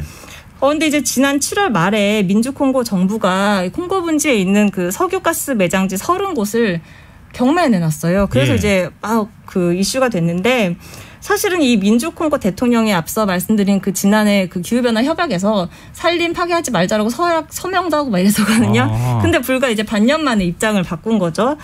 왜냐면 이제 봤더니 여기를 이제 최대한 개발하면 그 현재 유가가 워낙 높으니까 그거 기준으로 봤을 때 우리 그 나라 GDP 한 절반 정도를 벌 수 있다 이런 계산이 있었다고 해요. 네. 근데 콩고는 최빈국에 속하지 않아요? 그렇죠. 지금 뭐 이제 민주 콩고라고 강조하셨지만 콩고가 내전 겪어서 지금 네. 나라가 도동강이 나 있잖아요. 네. 그런 것처럼 뭐 내전을 거쳐가면서 많은 학살도 벌어지고 이렇게 하면서 살기 정말 어렵다고 이렇게 알려져 있는데 자원이 눈앞에 있으니까 네. 아무래도 살기 위해서라도 자원을 개발해야 되는 상황은 우리가 좀 참고를 해야 되나 이런 생각도 들거든요. 그렇죠. 이제 그게 그래서 이제 해결이 쉽지 않은 거 같아요. 그러니까 선진국이 어때 뭐 자기네들은 화석연료 쓸 거 다 써놓고 이제 우리 좀 먹고 살겠다는데 왜 네. 이걸 우리 못하게 하냐 이렇게 이야기할 수 있는데 이걸 이제 그냥 좌시할 수 없는 게 이렇게 우림이라든가 이런 게 파괴되는 게 우리나라 이제 세계적인 기후에 너무나 큰 영향을 주기 때문인데요. 이제 매년 아마존이 흡수해온 이산화탄소 양이 그러니까 그 이산화탄소 양이 한 20억 톤. 이게 얼만큼이냐 우리나라 배출량 한 3년치 정도 되거든요. 네. 우리나라 3년치 배출량을 매년 흡수를 해온 겁니다. 그러니까 그동안 누적해서 얘네가 그 안에 있는 나무라든가 뿌리, 뭐 토양 이런 데 저장돼 있는 양은 어마어마하겠죠. 예. 그게 한 1230억 톤 정도로 추산된다고 하고요. 그리고 그 밑에 있는 그 세라도 같은 경우는 막 이렇게 나무가 빽빽한 게 아니어서 뭐 여기는 별거 없겠지라고 생각하기가 쉬운데 여기 별명이 거꾸로 된 숲이라고 해요. 예. 왜냐하면은 여기가 아까 건조하다고 말씀드렸잖아요. 예. 그렇다 보니까 이 나무 뿌리가 굉장히 깊게까지 발달한다고 합니다. 그렇다 보니까 저 땅속까지 그 뿌리에 탄소 저장되어 있는 게 또 엄청 많고요. 그리고 이제 콩고 분지 같은 경우는 퇴적층이 되게 유명한데 이 퇴적층에만 290억 톤 정도의 탄소가 저장이 돼 있다고 합니다. 그래서 이거를 자꾸 베거나 아니면 땅을 이렇게 뒤집거나 하면은 그 탄소가 그대로 온실가스로 배출이 되는 거죠. 역으로 또 그렇게 되는군요. 이런 딜레마 해결하려면 어떻게 하면 좋습니까? 그러게 근데 이제 경매 붙인다고 했는데 사실은 워낙 그 감시 여론이 그 많기 때문에 이게 네. 과연 참여할 수 있을지는 잘 모르겠어요. 지금 그 주변에서 많이 이제 유전 개발을 하는 프랑스나 이탈리아 유전 그 석유 회사들이 현재까지는 우리는 그 경매에 참여하지 않겠다 이렇게 말을 했거든요. 네. 이제 더구나 이제 앞으로 계속 화석연료 안 쓰겠다 이런 분위기라서 이게 예전처럼 황금알을 낳는 거위다 이런 건 또 아니에요. 그래서 어떻게 할 거냐 보면은 이제 우리들이 예를 들면은 그 나무를 심으면 그걸로 이제 탄소 배출권을 확보해서 그걸 팔거나 해서 돈을 벌 수가 있거든요. 네네. 그것처럼 이제 우리가 여기 개발 안 하는 대신 거기에 저장되어 있는 탄소를 이용해서 그거 자체로 어떻게 돈을 벌겠다. 약간 이런 네, 걸 그걸 선언하다. 선진국이 사줘야죠. 그러니까 이산화탄소 배출량이 네. 많은 나라들이 그걸 또 네. 사줘야지 되는 거잖아요. 네네네. 그렇게 선순환이 일어나는 거니까. 그렇게 되면 좋을 것 같아요. 참 예전에는 다 막 하던 것을 이제는 할 수 없는 시대가 됐고 네, 맞습니다. 그걸 설득하는 것도 굉장히 쉽지는 않은 일이겠다 이런 생각이 드네요. 네. 자, 오늘 지구생활 백서 여기까지 해야겠습니다. 지금까지 세계일보 윤지로 환경전문기자와 함께했습니다. 오늘 말씀 고맙습니다. 네, 감사합니다. KBS 1라디오 김성환의 시사야 1부 순서는 여기서 마무리하겠습니다. 전 11시 정각 2부에 다시 오겠습니다.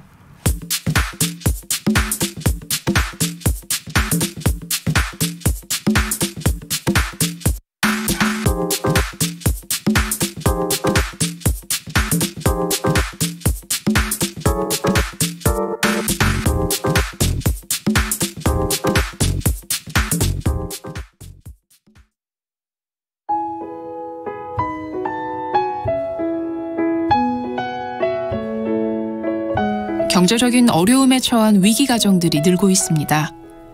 복지 사각지대에 처해 있는 가정들을 미리 찾아서 지원하고 위기로부터 구하는 일이 시급한데요. KBS 강태원 복지재단은 전국의 복지관과 연대해 복지 사각지대에 있는 위기 가정들을 찾아서 지원하는 운동을 시작합니다. 생활고로 인해 소중한 생명과 가정이 파탄나는 비극이 다시는 일어나지 않도록 이 일에 함께해 주십시오. 지역 복지 전문가로서 누구보다 위기 가정을 잘 찾아낼 수 있는 복지관과 관계자 여러분들의 많은 참여를 기다리고 있습니다. 지금 바로 KBS 강태원 복지재단 홈페이지에서 신청해 주세요. KBS 강태원 복지재단.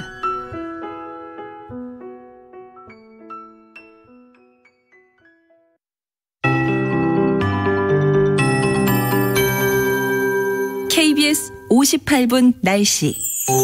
내일은 중부지방과 전라권은 가끔 구름 많겠고 강원 영동과 경상권, 제주도는 대체로 흐리겠습니다. 당분간 강원 산지에는 짙은 안개가 끼겠고 기압골의 영향으로 모레 새벽까지 제주도 10에서 50mm, 서해 5도 5에서 20mm의 비가 가끔 오겠습니다. 강풍주의보가 발효 중인 제주도와 남해안은 바람이 순간초속 20m 이상으로 강하게 불겠고 그 밖의 지역에도 순간초속 15m 내외의 강풍이 불겠습니다. 내일 아침 최저기온 서울 21도, 광주 23도 등 전국이 18에서 23도의 분포를 보이겠고 낮 최고 기온은 서울 30도, 대구 28도 등 전국이 24에서 32도로 모레까지 평년과 비슷하거나 조금 높겠습니다. 특히 내륙을 중심으로 일교차가 10도 내외로 크겠으니 건강관리에 유의하시기 바랍니다. 내일 전국의 미세먼지 농도 전 권역이 좋음으로 예상됩니다. 풍랑주의보가 발효 중인 제주도 해상과 남해상, 서해 먼바다와 동해남부 해상에는 모레까지 최대 초속 16m의 강풍이 불고 물결이 4m까지 높게 일겠습니다. 서울의 현재 기온 22.8도, 습도 64%, KBS 58분 날씨 박성준입니다.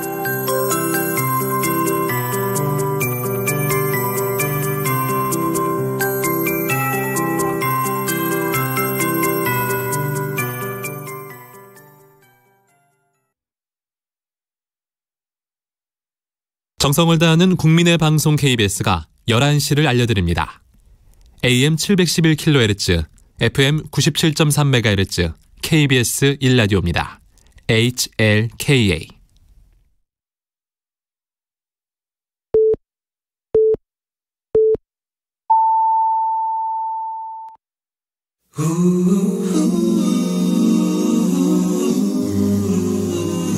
이 밤 그냥 보내긴 아쉬우니까요. 당신의 하루의 끝까지 야무지게 채워드립니다. 당신의 지식충전소 김성환의 시사야.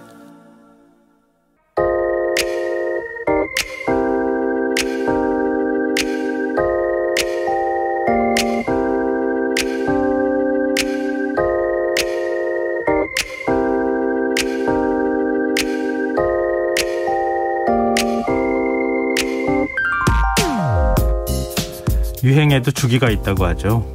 통상적으로 20년 주기설이 설득력을 가지는 모양인데요. 사람이 태어나 성인이 되기까지 기간을 한 20년으로 잡는다면 젊은 층이 새로운 스타일이라고 생각하기 위해서는 최소한 이 정도 세월은 흘러야 하는 게 아니냐는 겁니다. 이렇게 본다면 90년대 레트로 열풍은 90년대 이후 태어난 세대가 유행을 주도하면서 나타난 현상이라는 해석이 가능하겠네요. 한두 해 전쯤 한 제과점에서 만든 수제 초코파이가 큰 인기를 얻고 있다는 이야기를 들은 적이 있는데요. 전국적인 유행세를 타기 전인 10여 년 전쯤 그 제과점을 방문해 먹었던 그 초코파이의 맛이 혀끝에 감돌면서 왜 갑자기 수제 초코파이 열풍이지? 조금 의아했는데 20년 주기 유행설에 비춰보니 그도 그럴 수 있겠다 이런 생각이 듭니다.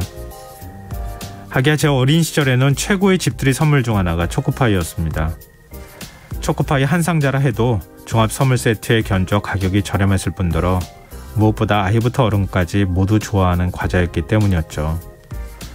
요즘이야 온갖 종류의 과자가 넘쳐나지만 그 시절은 달콤함을 느낄 수 있는 과자가 별로 없었거든요. 어머니 아버지는 선물로 들어온 초코파이 한 상자를 집안 구석 어딘가에 숨겨둔 다음 저희 형제들이 졸라야 한 봉지씩 꺼내주시곤 했습니다. 그럼 7, 80년대 어린 시절을 보낸 분들 가장 먼저 한 일이 뭔지 혹시 기억하시나요? 봉지를 뜯어 가장 먼저 한 행동은 비늘 겉면에 묻은 초콜릿을 혀로 핥는 일이었습니다. 그런 다음 초코 과자를 반으로 쪼개 가장 안쪽에 있는 마시멜로를 조금씩 녹여가며 맛을 보는 그런 행동을 했죠. 세월이 흘러 10대를 보내고 90년대 군에 입대했을 때에도 휴가 복귀할 때 병사들의 손에 꼭 들려 있었던 게 바로 초코파이이기도 했습니다. 선임병들의 눈치를 보며 먹었던 눈물의 초코파이가 이상하게 얼마나 맛있던지요. 이렇게 초코파이 이야기를 꺼낸 이유는 제과 회사에서 초코파이 가격을 9년 만에 12% 인상하기로 했다는 소식을 들었기 때문입니다. 글쎄요, 안 오르는 게 없는 고물가 시대 초코파이 가격이 오르는 게 그리 특별할 일도 아닌데 왜 이렇게 자꾸 서운하고 아쉬운 마음이 드는 걸까요? 언젠간 또 유행이 돌아와 추억의 초코파이 맛을 보게 될 후대의 누군가가 자꾸 떠올라서일까요? 지금까지 오늘의 발견이었습니다.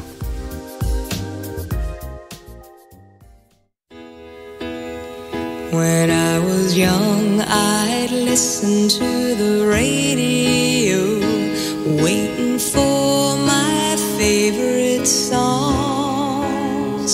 When they played, I'd sing along. It made me smile. Those were such happy times, and not so long ago how I wondered where they'd gone. But they're back again, just like a long lost friend. All the songs I love so well, every sha-la-la-la, every woe still shines.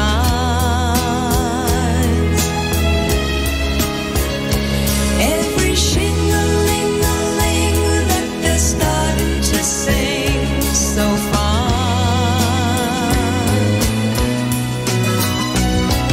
When they get to the part where he's breaking her heart, it can really make me cry, just like before. It's yesterday once more.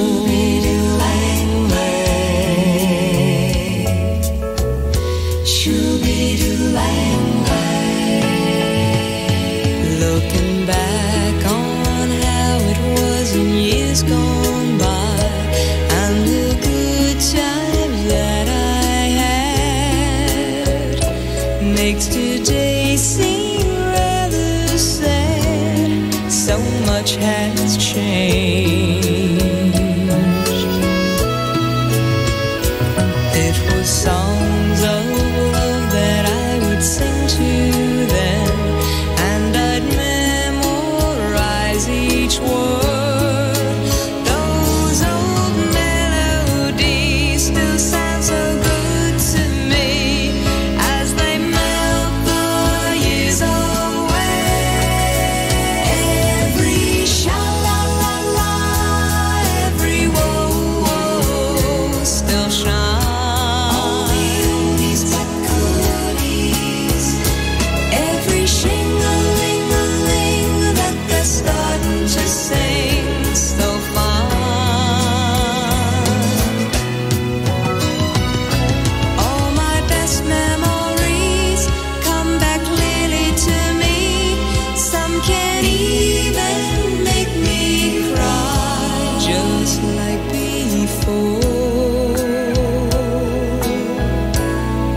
It's yesterday once more. Every sha-la-la-la, every woe still shines.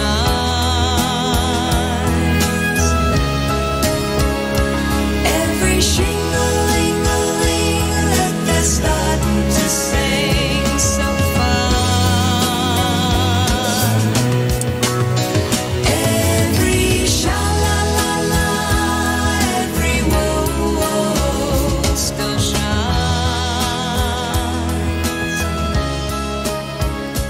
Every shing-a-ling-a-ling that they're starting to sing so 카펜터스의 Yesterday Once More 들으셨습니다. 저도 참 오래간만에 듣네요. 정겹네요. 김성환의 시사는 언제나 청취자 여러분의 관심과 참여 기다립니다. 오늘도 방송 내용과 관련한 청취자분들 의견 계속 들어오고 있는데요. 하늘님께서 초코파이는 정입니다. TV 광고 생각납니다. 따뜻한 정으로 나눠 먹고 생각했던 추억 때문일까요? 인상 소식에 저도 이상하게 많이 서운했어요. 초코파이만은 우리 마음 그대로 있었으면 하는 욕심 때문일까요? 이렇게 또 문자 주셨습니다. 그러게 저만 그렇게 느꼈던 건 아닌 것 같아요. 많은 분들이 아마 비슷한 감정 가지셨던 것 같습니다. 6220님, 전주에 살고 있는데 유명한 수제 초코파이 어느 날 보니 관광객들 손에 하나둘씩 들려있더라고요. 앞으로 20년 후에는 어떤 유행이 돌아올지 추억이 아련해지네요. 이렇게 또 문자 주시기도 하셨습니다. 그리고 한 분이 아까 이제 하늘님께서 그 문자 주실 때요. 초코파이 우리 할머니께서도 너무 좋아하셨죠. 할머니 보고 싶네 이렇게 얘기해 주셨는데요. 갑자기 그거 보고 제가 가슴이 뭉클했습니다. 할머님도 그렇게 좋아하셨어요. 옛날 분들 이렇게 초코파이, 초콜릿 이런 거, 사탕 이런 거 참 좋아하셨던 게 기억이 나요. 저도 하나씩 사다 드렸던 기억이 갑자기 확 나네요. 자, 초코파이 하나에만 뭐 우리가 그렇게 생각하는 건 아닐 것 같고요. 많은 지나간 것들에 대해서 생각해 볼 수 있는 그런 시간이었던 것 같습니다. 나중에도 계속 이런 것들은 좀 남아줬으면 하는 바람도 가져보게 됩니다. 네, 의견 보내주셔서 정말 고맙습니다. 계속해서 문자 주십시오. 저희가 추첨해서 당첨된 분들께 모바일 쿠폰 선물로 드리겠습니다.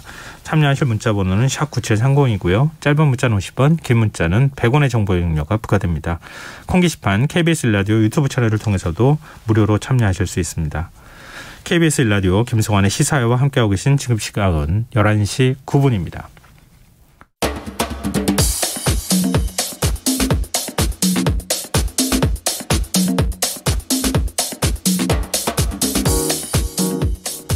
오늘 일어난 세상 곳곳의 소식들 당일 배송으로 전해드립니다. 밤차 뉴스 시간.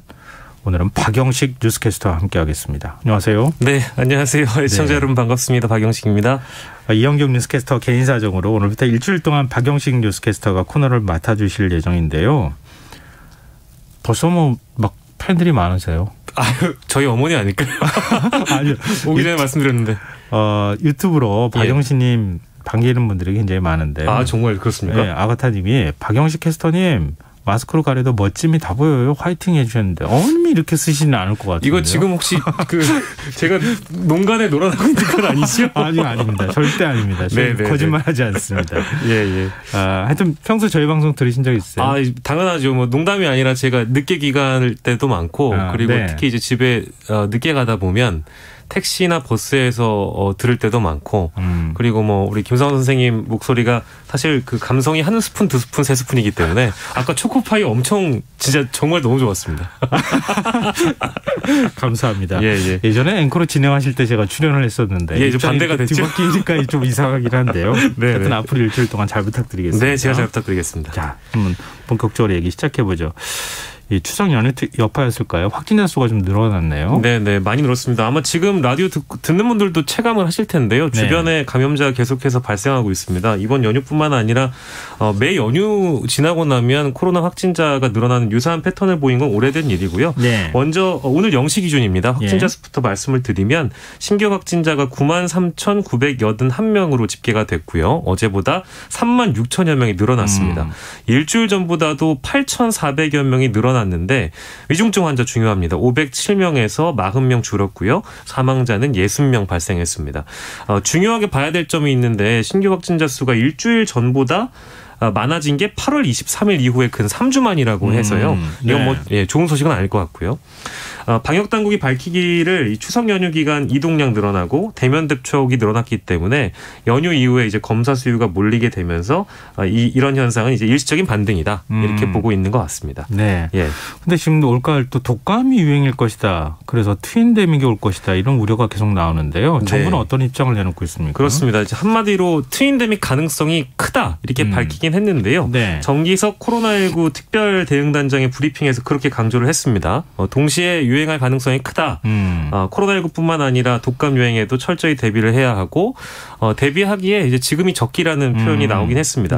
근데 트윈데믹이라고 통칭하는 게 의학적으로는 이제 적절하지가 않다라고 설명을 했는데 그래요? 우리가 보통 트윈이라고 하면 쌍둥이, 쌍둥이는 뭐 보통 닮았거나 같다 이렇게 생각하기가 쉬운데 증상이 똑같은 거와 증상이 유사한 거다는 다르다는 걸 지금 강조하시고 싶으신 것 같았어요. 근데 엄밀하게 얘기하면 독감과 코로나19의 전형적인 증상은 서로 다르다는 그 설명인데 독감은 제 주변에도 아직 걸려보지 못하신 분들은 이게 그냥 일반 독한 감기라고 생각하실 수가 있는데 그게 아니라 정기석 단장이 강조한 것처럼 독감은 갑자기 열이나 몸살, 두통 이런 게 이제 시작이 되면서 증상이 올라오는 게 독특하다. 코로나19와는 다르다는 걸 강조를 했고요. 모든 독감과 코로나19가 전형적인 증상을 보이지는 않는다. 이렇게 덧붙이기도 했습니다. 아니 전문가들 눈에는 뭐 그렇게 구분이 잘 될지 모르겠지만 일반 국민들한테는 잘 구분 안 되거든요. 뭐 제일 좋은 방법은 사실 진단을 받는 건데. 그렇죠. 그거야. 자가 검사 이런 걸 받거나 아니면 유전자 증폭 검사라고 하는 PCR 검사를 받으면 제일 간단하긴 할 텐데 이게 저도 전문가한테 오늘 들어오기 전에 좀 여쭤봤어요. 그래서 일반 분들이 이해하기 쉽게 설명하려면 어떻게 좀 구분을 해야 되느냐. 코로나19 독감은 당연히 다른 것이고 코로나19와 독한 감기, 독감 이렇게 이해를 시키는 게 일반 시청자들에겐 가장 빠르다라는 표현을 주셨습니다.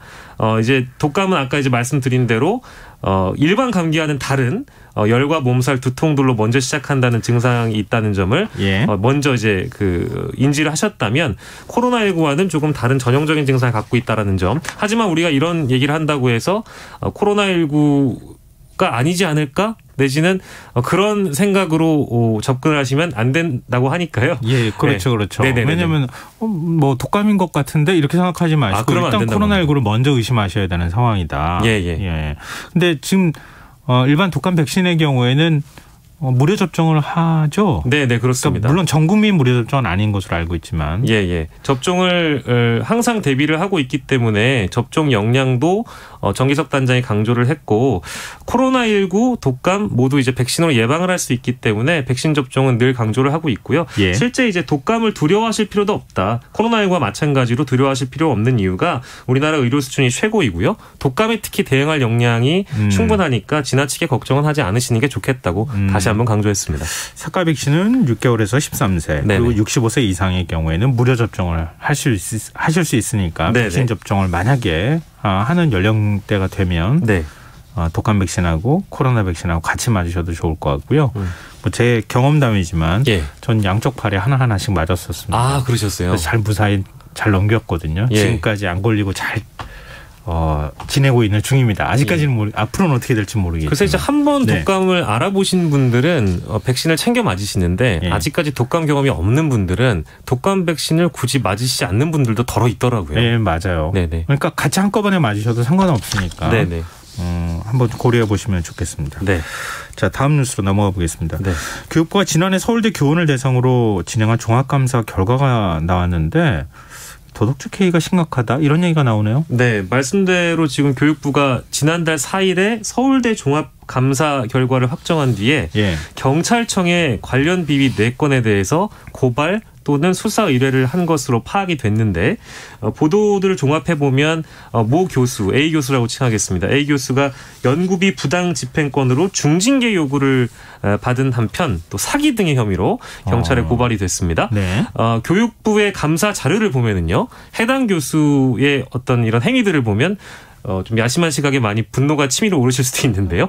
2014년 11월부터 지난해 8월까지 3개의 연구과제를 수행하면서 학생 연구원 3명에게 지급한 인건비 약 1억 6,692만 원을 일괄 관리를 하고요. 그러면서 학생들한테 사용처를 알리지 않고 10차례에 걸쳐서 2,090만 원을 임의로 사용을 했다고 합니다. 이것만으로 끝나는 것이 아니라 지난해 7월에 있었던 일은 연구계획서에 없는 노트북을 연구비 카드로 구입을 했다 그래요. 외장 하드 같은 것들도 이제 소모품들인데 이런 것들을 구매한 것처럼 거래 내역서를 발급받고 개인적으로 사용한 것도 드러났고요. 이게 끝이 아닙니다. 끝이 아니고 2019년 12월 내부 연구원과 연구비 카드로 식사를 또 했다 그래요. 그래서 외부 기관의 회의를 참석한 것처럼 회의록을 작성했다고 합니다. 그러니까 보고 나면 서울대 모 교수님은 아무튼 참 꼼꼼하게 계획적인 분이 아닐까 그런 생각이 드네요. 참 나쁜 행위지만요. 그리고 다른 건인데요. 2018년에서 2020년 시공 자격이 없는 업체하고 계약을 체결해서 공사를 시행한 것으로도 그것도 교육부는 건설산업기본법 위반에 해당된다고 판단하고 담당자를 경찰에 고발했고요. 그리고 도록을 발행했다고 허위로 검수조서를 작성하거나 별도의 폐기 절차 등 없이 발간 도서를 무단으로 반출할 건도 있었습니다. 이 건은 경찰 수사 의뢰 대상에 포함됐는데요. 이건 이제 제가 앞서 소개해드린 거는 대부분 이제 보도에 나온 상징적인 것들이고요. 종합적으로 보면 많습니다. 이게 지금 서울대 법인화 이후에 10년 만에 처음으로 실시한 종합감사인데 여기에 지금 교직원 666명이 징계 대상이고요. 경고, 주의, 감사처분 요구 대상에 오른 것들 포함하면 더 많다고 합니다. 600명이 넘었어요? 네네. 좀 의외인데 그러면 비리 확인된 교직원들은 어떤 처분을 받게 되는 겁니까? 벌을 받아야죠. 사실 안 하는 경우가 많고 슬며시 넘어가는 경우가 많아서. 맞습니다. 이제 감사 규정을 보면 교원 개인을 대상으로 한 주의 경고는 감사 결과 위법 또는 부당하다고 인정은 되는데요. 정도가 중하지 않으면 말씀하신 것처럼 인사상 징계는 해당하지가 않고요. 근데 이제 경징계, 중징계 요구를 받으면 서울대가 감봉, 견책, 파면, 해임, 정직 등의 처분을 해야 되는 것으로 일단 알려지고 있고 이런 것들도 제대로 이루어지지 않는다는 아무튼 비판의 목소리가 굉장히 심각한 상황이긴 합니다. 서울시가 그런 비판적인 목소리를 기도 한번 들었으면 좋겠고요. 네. 근데 거꾸로 좀 생각해 보면 10년 만에 지금 감사한다 그랬잖아요. 네. 그동안 왜 자체적으로 이런 문제를 적발하거나 네. 자정 노력을 하지 않았을까? 서울대 전체 책임은 없을까? 이런 생각이 드는데요. 그렇습니다. 이제 서울대가 구성원들의 도덕적인 해이를 방치해온 것 아니냐 이런 비판의 목소리가 당연히 뒤따를 수밖에 없는데 예. 저희가 지금 인용하는 자료는 국회 교육위원회 안민석 의원이 서울대로부터 받은 자료를 종합해 보면은요, 11년 전에 자체 컨설팅한 자료가 있었다 그래요. 근데 그게 이제 그 법인 전환 앞두고 회계법인에 맡겨서 어떤 나름의 자체 점검을 해본 건데 네. 여기에서도 이미 다수의 비위를 서울대가 확인을 했다고 합니다. 근데 법인카드 부동 사용이나 연구비 부실 관리 등의 비위가 있었는데 그런데 이제 이런 상황에서 11년 전에 알았던 내용인데 징계를 받은 교직원이 몇 명이었냐? 충분히 예상하시겠지만 한 명도 없었습니다. 한 명도 없었어요. 예, 한 명도 없었고요. 그렇기 때문에 이제 서울대가 그동안 어떤 이런 회의들을 방치한 것 아니냐라는 비판이 나올 수밖에 없는 것이고요. 마찬가지로 앞서 소개해드린 종합감사 내용과 유사한데요. 43건의 리스크들이 이제 이 법인을 통해 발견이 됐는데 대부분 부당 지출이 가장 많이 지적이 됐고요. 이거 또 하나실 텐데 아무튼 이 출장비를 중복 청구하거나 뭐 연구소를 퇴직한 교수에게 자료도 없이 어떤 2,100만 원에 달하는 자문료도 지급하고 연구비가 지급이 됐음에도 근데 연구 산출물이 없거나 네. 부실한 사례 등이 많았고요. 뭐 법인카드 사용과 관련해서는 말할 것도 없습니다. 유흥주점, 골프장, 사우나 이런 거래건들도 확인됐고요. 근데 어쨌든 서울대 징계는 그 당시에 0건이었다는 점. 물론 서울대 입장도 저희가 소개를 해드려야 되는데 네. 당시 컨설팅은 재정상 환수나 징계를 목적으로 하는 감사와는 차이가 있었다. 네. 컨설팅 결과에 따라 신분상 징계를 받은 교직원은 없다. 이렇게 확인을 해줬습니다. 글쎄요. 그게 설득이 이렇게 들리지는 않는데요. 예. 서울대가 특수법인화가 됐잖아요. 그렇습니다. 이게 우리나라에도 이렇게 세계 100대 대학 안에 들어가는 대학 좀 한번 만들어 봅시다. 정부가 예산 지원하는 걸로 턱이 부족합니다. 특수법인 만들어서 외부 돈도 많이 끌어와서 예. 대학 발전시켜야겠습니다. 그래서 한 거잖아요. 그렇습니다. 근데 그동안에 10년 동안 감사 안 한 동안에 이곳저곳에서 뭔가 문제가 있었다. 글쎄요. 여기에 대해서 국민들이 어떻게 생각하실지 궁금합니다. 예. 자, 지금 여러분께서는 KBS 라디오 김성환의 시사회와 함께하고 계십니다. 밤참수 계속 이어가겠습니다. 어제 오징어 게임이 에미상 시상식에서 감독상, 나무주연상 등 뭐 6개 상을 받았다 이런 소식이 전해져서 많은 네. 분들이 뭐 기뻐하시기도 하고 좋아하셨는데요. 예. 이 시상식에 참석한 배우 의상이 또 지금 화제가 되고 있어요. 그렇습니다. 미국 방송계 최고 권위이고요. 미국 방송계 우리 아카데미라고 표현하잖아요. 네네. 에미상은 이제 오징어 게임 덕분에 많은 국민들께서는 아카데미나 이제 골든글로브 이런 거는 많이 예. 아실 텐데 예. 에미상은 많이 모르시다가 예. 이제 이번에 오징어 게임 덕분에 아주 에미상 소식은 뜨거운 화제이기도 한데요. 예. 저희가 지금 얘기하고 있는 것은 이제 배우들의 의상이 어떻게 화제가 됐냐라는 부분인데 이정재 배우 그리고 정호연 배우를 현지 매체가 에미상 베스트 드레서 라인업에 포함을 시켰다고 합니다. 이날 이정재 씨가 네. 뭐 이제 많은 분들이 지금 듣고 검색을 이제 뒤늦게 하시는 분들도 계실 텐데 네. 이날 이정재 씨는 명품 브랜드 지사 저희 이거 얘기해도 되나요? 아니요, 그냥 지사라고 하시면 될 것 같아요. 아무튼 예. 지사인데 찌가 들어가는 그 네, 수트를 네. 선택을 한 거고요. 그리고 좀 밋밋할 수 있는데 스터드 장식이라고 해서 포인트를 더해서 현지에서 반응이 좋았고요. 그리고 정호연 배우 같은 경우에는 프랑스 패션 브랜드인데 엘사입니다. 엘사인데 이제 똥이 들어가는 네. 맞춤 제작 드레스를 연출을 했는데 이게 화제가 된 것은 제작 시간이 무려 600시간이나 걸렸다고 합니다. 옷을 하나 만드는. 네네. 네, 그래서 뿐만 아니라 600시간 걸린 것 별개로 한국 전통 장신구들을 이제 머리 장식을 해서 더 화제를 모으기도 했고 이제 이런 어떤 옷들을 엠버서더라고 하는 브랜드를 대표하는 네. 배우들이 입을 때 한국적인 미를 더해주면서 더 화제를 모았다라는 평가도 현지에서 있었다고 합니다. 일부러 맞춤 옷으로 만들어줬다는 거잖아요. 그렇습니다. 제작을 했다고 합니다. 그렇군요. 이것도 또 참 기분 괜찮은 소식인데요. 네네네. 시상식이 끝난 이후에 뒤풀이가 열렸다고 하는데 네. 여기서도 오징어 게임 팀이 뭐 존재감을 드러냈다고요? 예. 오늘 방송 준비하면서 제가 관련 보도에 달린 댓글이 베스트 댓글이 저를 빵 터지게 했습니다. 어떻게요? 좀 연기가 들어가긴 해야 되는데 네. 내가 방금 춤을 어떻게 췄지라고 이제 제 표현을 한다면 어떤 배우가 떠오르세요? 오영수 배우. 그렇습니다. 네. 그럼 기왕 하실 거면 좀 더 잘하시지. 더 잘할까요? 네네. 내가 방금 춤을 어떻게 췄지 이렇게 해야 되나요? 영상 보신 분들은 아실 텐데요. 네. 우리 깐부 할아버지이신 오영수 배우 얘기입니다. 애프터 파티가 있었다고 하고요. 네. 아쉽게도 나무조연상 후보에 올라가셨다가 수상을 하지 못하셨는데 수상보다 더 빛나는 자리였다라는 평가가 있었고 주변에 열정적인 환호가 함께 들리는 그런 영상들이 있었는데 고등학교 때 그 댄스부였던 제가 감히 또 평가를 해보셨는데 로봇 춤의 느낌도 있었고요. 그리고 네. 어떤 그 웨이브의 그루브함이 있었던 걸 보면 우리 오영수 배우께서는 지금 연세가 78살이시잖아요. 78세이신데 왕년에 참 소문난 춤꾼이 아니셨을까 이런 생각도 좀 해봤습니다. 우리 김성환 앵커께서는 한춤 하시는지 또 궁금하긴 하네요. 춤이라는 걸 모르고 산 지가 너무 오래됐습니다. 근데 참 멋있으시네요. 예, 그렇습니다. 네. 네. 아직도 연극 계속하고 계시고 네. 그런 모습이 후배들한테 본인 됐으면 좋겠습니다. 네. 자, 다음 뉴스로 넘어가 보겠습니다. 정부가 2024년부터 그러니까 내후년부터 택배 상자를 종이가 아닌 다회용 포장재로 전환한다. 네. 이런 방침을 결정했어요. 그렇습니다. 환경부가 오늘 밝힌 내용인데요. 지난해 10월부터 7개월 동안 국내 8개 유통물류 기업하고 다회용 택배 상자 시범 사업을 추진해 봤는데요. 예. 상용화가 되면 어떨 것인가 그 가능성을 검토를 해봤다고 합니다. 근데 사업을 추진하겠다 이렇게 밝힌 이유는 경제성은 조금 낮지만 환경성이나 자원 순환성이 우수한 것으로 예측되기 때문인데 이 시기를 일단 2024년으로 잡고 있고요. 네. 시범 사업 내용을 어떻게 했는지 많은 분들이 궁금해하실 텐데요. 일단 유통사의 배송망을 통해서 택배 상자를 회수를 했고요.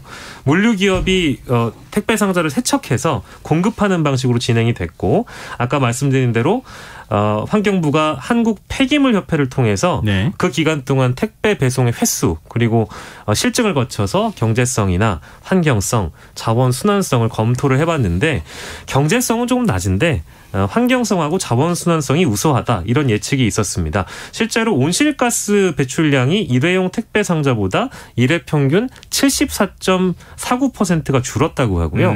폐기물 발생량도 99.3%가 낮아졌다고 하니까 네. 이건 이제 사실상 나오지 않는다고 보는 것이 좋을 것 같아서요. 근데 다만 조금 아쉬운 것은 경제성에 대한 부분입니다. 네네, 2024년까지는 어느 정도 좀 잘 조정이 돼서 이런 부분들이 시행이 됐으면 좋겠다는 평가들이 많은 것 같습니다.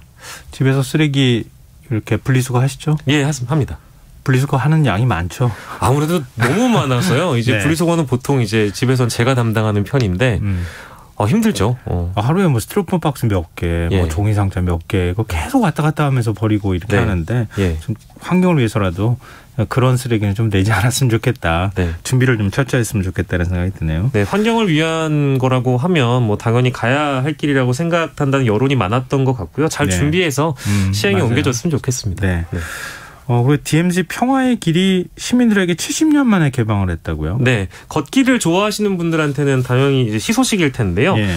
판문점과 금강풍문에 이어서 북으로 가는 세 번째 길이라고 하고요.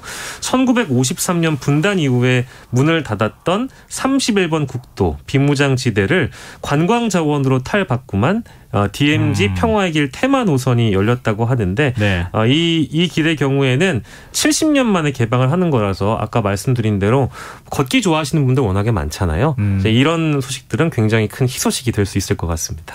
한바탕 긴장 와나요? 오히려 이 길이 도움이 됐으면 좋겠다 이런 생각이 드네요. 네, 최근에 평화나 이런 말을 별로 들어본 적이 없어서. 그렇습니다.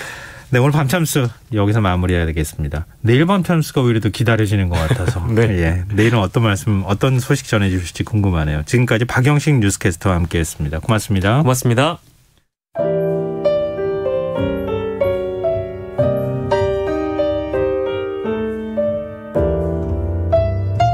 내일의 품격 김성환의 시사야에서 챙겨가세요. 하루를 마무리하는 시간 꺼내보는 당신의 지식 창고 KBS 1라디오 김성환의 시사야.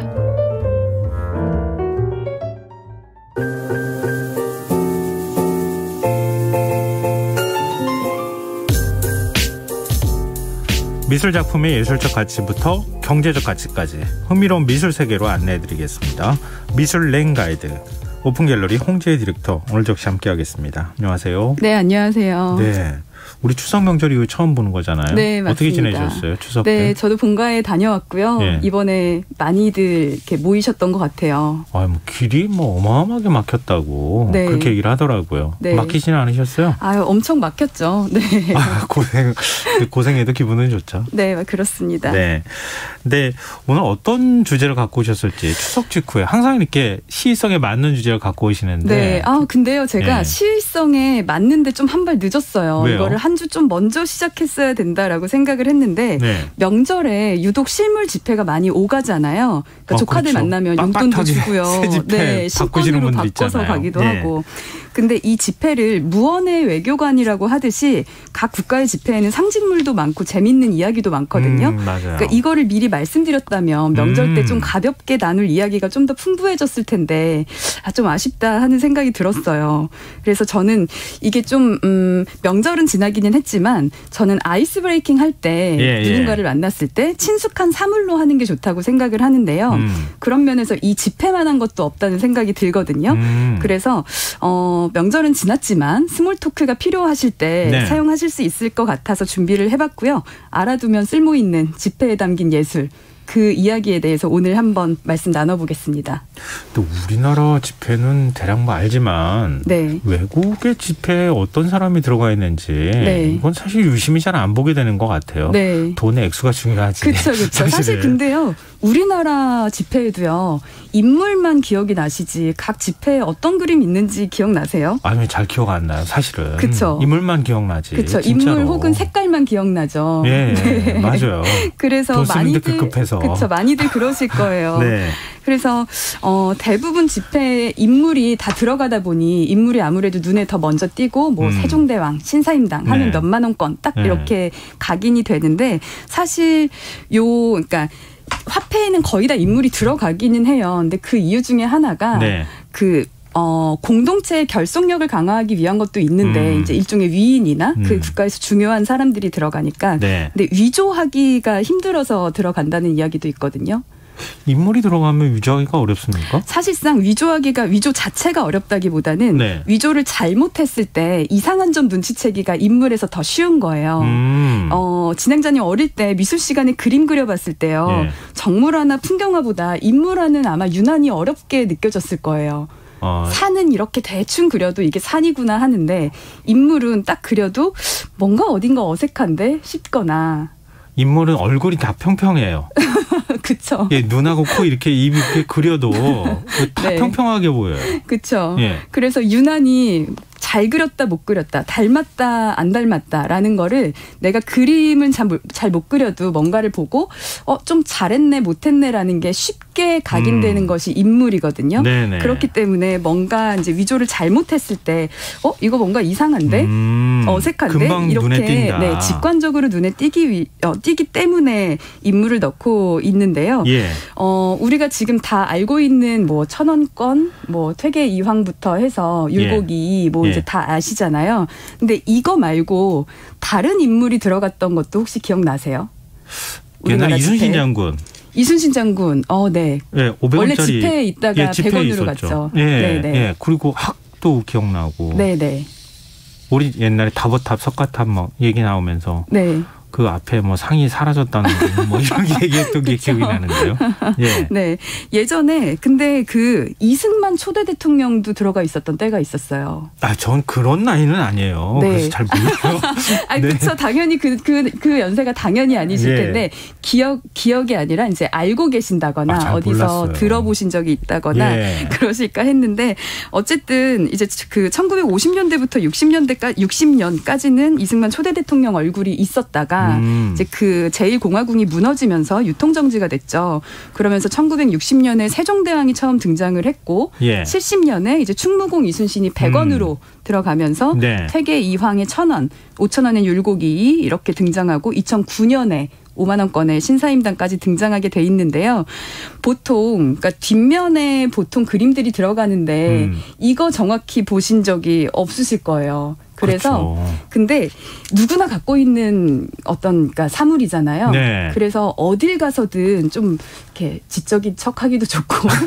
아, 그럼 돈이 있으니까 그쵸. 돈 걸어서 이거 한번 이거 봤어? 할 얘기가 이렇게. 없을 때 소개팅 같은 거 나가셨을 때 네, 소개팅 나가서 그렇게 하는 거는 별로 안 그건 좋은가요? 조금 아닌 것 같은데요.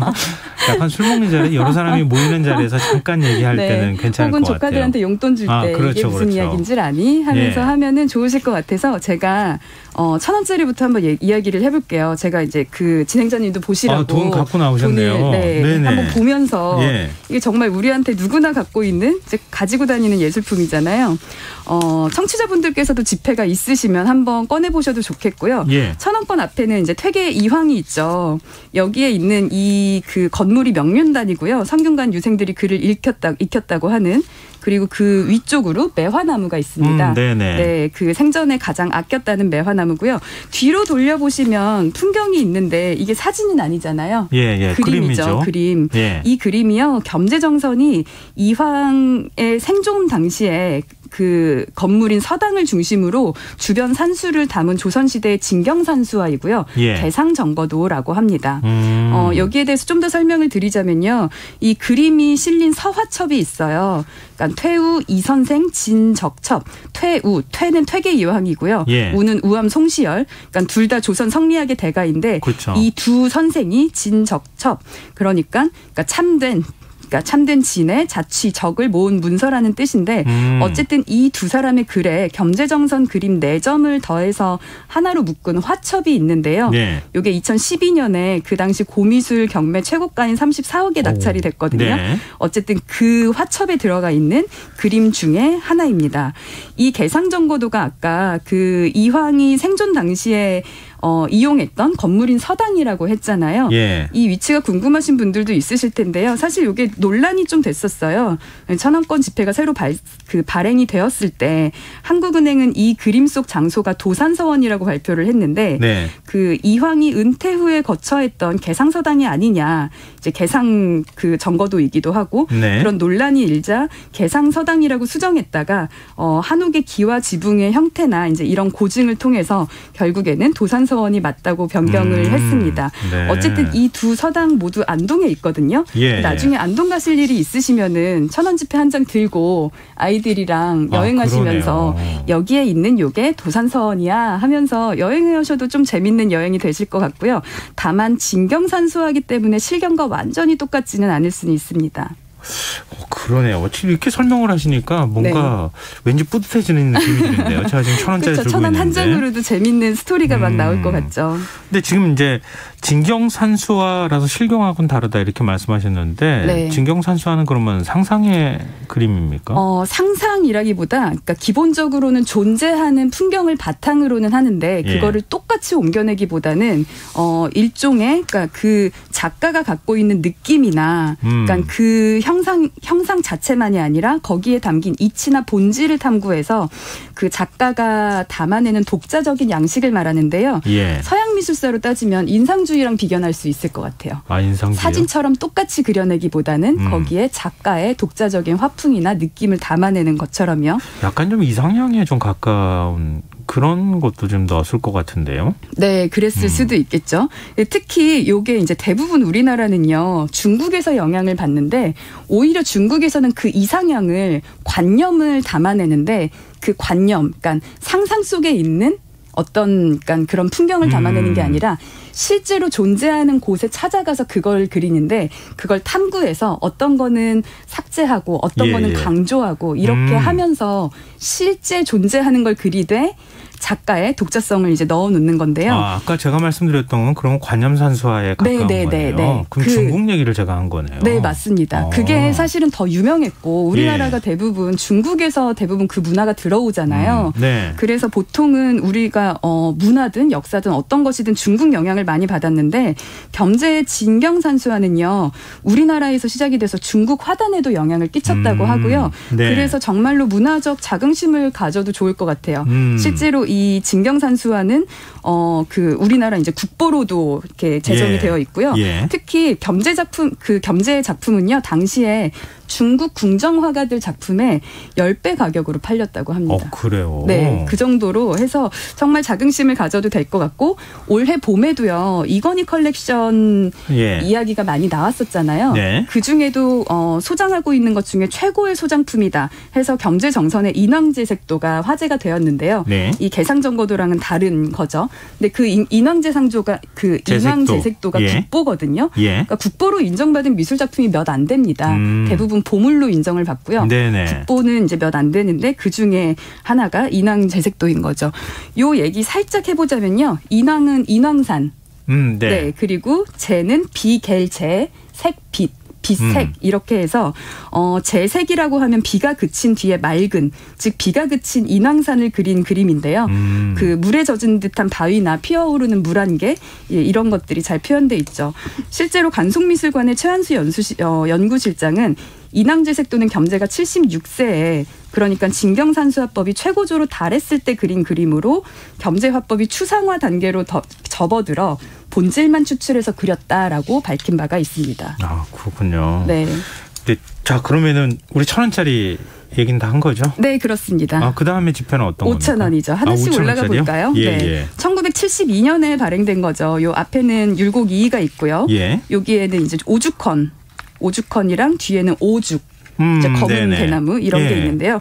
우리는 뒷면으로 돌려서 여기를 이제 보겠습니다. 네. 여기 뒤에 있는 과일 뭔지 보이세요? 수박. 네, 딱 보이시죠? 수박도 있고 나비도 있고. 누구 그림일 것 같으세요?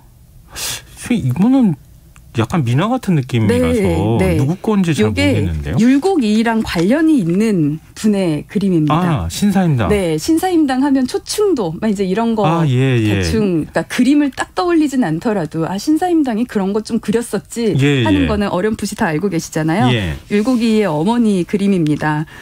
신사임당도 사실 율곡이의 어머니로 알려져 있지만 여성 화가로서 좀 재조명해야 하지 않나 싶기는 한데요. 어쨌든 초충도로 유명한 작가이고요. 풀과 벌레를 그린 그림이라는 뜻이죠. 근데 사실 신사임당은 초충도보다 산수화로 더 유명했다는 얘기도 있는데요. 그 율곡이 사임당에 대해서 쓴 묘사에서는 7살 때 안견이 그린 것을 모방하여 산수도를 그리셨는데 지극히 신묘했다라고 했고 사임당과 같은 시기를 살았던 문인도 산수와 포도 그림이 안견에 버금간다라고 평했는데요. 안견하고 어떻게 비교가 좀 어마어마하네요. 근데 이게 초충도로 유명해진 이유가 후대에 이제 그 신사임당 이게 다 사망하고 그 후대에 율곡하파의 3대 수장이었던 아까 이제 이야기했던 우암 송시열이요. 초충도에 대해서 이야기를 하면서 사람의 손으로 그렸다고 믿을 수 없을 정도다. 마땅히 율곡 선생을 낳으실 만하다라고 이제 좀 강조를 하면서 이제 사임당의 초충도 신화가 나타나기 시작했다고 합니다. 이게 일종의 그 사임당의 현모양처 면모를 부각하기에 조금 더 초충도가 이제 그 커다란 산수화보다는 좀 더 이렇게 더 잘 적합하지 않았나 하는 그런 의견도 있습니다. 여성이 산수화를 그린다는 것보다 좀 민화 쪽 그쪽이 더 현모양처 이렇게 그런 이미지를 그 이미지에 맞다고 생각했던 시대였으니까 어쨌든 이것저것 다 잘 그렸던 사람이고요. 여기 있는 건 초충도인데 정확히는 신사임당 초충도 병이라고 해서 8폭 병풍입니다. 여기에서 이제 그 3가지 그림을 조합을 했어요. 하나하나 좀 들여다볼까요? 그러면은 수박이 있고. 네. 앞에 있는 요 약간 브라운 톤으로 된 것이 수박과 여치이고요. 네. 이 나비는요. 오이와 메뚜기라는 그림에서 따온 겁니다. 그러니까 수박과 여치에도 좌상단에 나비가 있어서 그냥 썼어도 됐을 텐데 그대로 쓰려면 5,000원 위로 이렇게 올라가서 잘려요. 그래서 나비를 왼편에 배치하면서 위에서 아래로 날아드는 원래 나비 도상 대신에 왼편에서 오른쪽으로 이동하는 이제 다른 도상의 나비를 차용한 것으로 해석이 되고요. 그다음에 우측에요. 있는지 없는지 잘 모르실 거예요. 저 처음 봤어요. 여기에도 그림이 있어요. 저 여치가 있다는 것도 지금 오늘 처음 알았는데요. 자세히 들여다보면 보이시죠? 약간 옅은 그림이 있는데 네, 파스텔 톤으로. 꽃이 약간 보라색 연분홍 같은 느낌의 이거 무슨 꽃인지 아세요? 도라지. 여기로 보면 도라지 같은데 네. 이 위로 보면 이게 맨드람입니다. 아, 맨드람이에요. 네, 맨드라미와 그러네요. 개구리라는 그 것인데 네. 맨드라미는 남고 개구리는 빠졌죠. 근데 요거를 하나하나 좀 해석을 하면요. 예. 수박은요. 씨앗이 많은 과일이기 때문에 자손의 번성을 의미를 하고요. 여치도 알을 많이 낳는 곤충이라서 자손의 번성을 뜻합니다. 네. 나비는 장수를 뜻하는데요. 나비의 한자가 접이잖아요. 예. 네, 근데 이 접자가 80세 노인을 뜻하는 한자인 그 질과 중국어 발음이 같아서요. 중국어는 나비가 80세를 의미를 한다고 해요. 근데 우리나라에서는 좀 더 확대돼서 나비는 장수 이렇게 넓은 범위로 민화에서 사용을 했습니다. 예. 맨드라미는요. 개관화라고 부르는데요. 닭벼슬과 흡사하게 생긴 데서 유래를 했고요. 예, 높은 맞아요. 관직을 상징합니다. 다시 말해서 5,000원권은요. 장수하고 자손도 번창하고 출세도 하라는 그런 의미가 담겨 있는 거죠. 그럼 도라지 옆에 있는 거는 맨드라미요. 도라지가 아니고 맨드라미였던 거죠? 아, 도라지가 그렇군요. 아니라 맨드라미고 맨드라미를. 이게 개관화라고 해서 약간 이렇게 우리 벼슬처럼. 네. 네. 그렇군요. 이 큰일 난데요. 아니 어떻게 이렇게 돈에 관심이 많으면서도 그림을 볼 생각을 안 했을까요? 참 신기하다는 생각이 드네요. 네. 근데 우리 미나 보면 네. 이렇게 하나하나 뭐 벌레라든가 아니면 네. 꽃에도 다 이렇게 의미가 있는 게 참 재밌더라고요. 맞아요. 그래서 요 돈에 있는 그림이 뭐 역사적으로 뭐래 이것까지만 보지 마시고 나중에 이 5,000원짜리 보시면서 이제 네. 뭐 이렇게 용돈 같은 거 주실 때 만약에 뭐 좀 이렇게 관직이나 뭐 시험을 준비하거나 이런 친구들한테는 요 개관화 얘기를 해주고 예. 부모님께 드릴 때는 뭐 이제 장수 이야기를 해주신다거나 혹은 새로 신혼 부부라거나 이런 경우에는 뭐 다산, 자손 번성 이런 말씀 나눠 주시면은 재밌을 것 같아요. 네, 5,000원짜리를 설명하실 그게 굉장히 재밌을 것 같아요. 네. 다른 분들한테 말씀해 주실 때는. 네. 자, 그러면은 이제 그 다음이 10,000원짜리인가요? 네, 10,000원짜리는 이 1973년에 발행이 되었고요. 보통 지폐들의 뒷면에는 그림들이 들어가 있는데 이건 뒷면으로 넘기셔도 그림이 없어요. 아, 그러네요. 네. 네, 그림이 아니라. 네, 여기에 있는 거는 혼천의 천문도 그리고 네. 천체망원경의 이미지인데요. 예. 이황이나 이인은 이제 성리학, 주자학 이제 이런 것들을 전파한 학자라서 넣을 수 있는 이미지가 좀 제한이 되는데 네. 세종대왕 시절에는 천문학이나 과학이 발달을 했잖아요. 그렇죠. 그래서 그 당시에 발명품들을 강조해서 넣은 게 특징이고요. 대신에 요 앞으로 돌려보시면 세종대왕 얼굴 뒷면으로 그림이 하나 있습니다.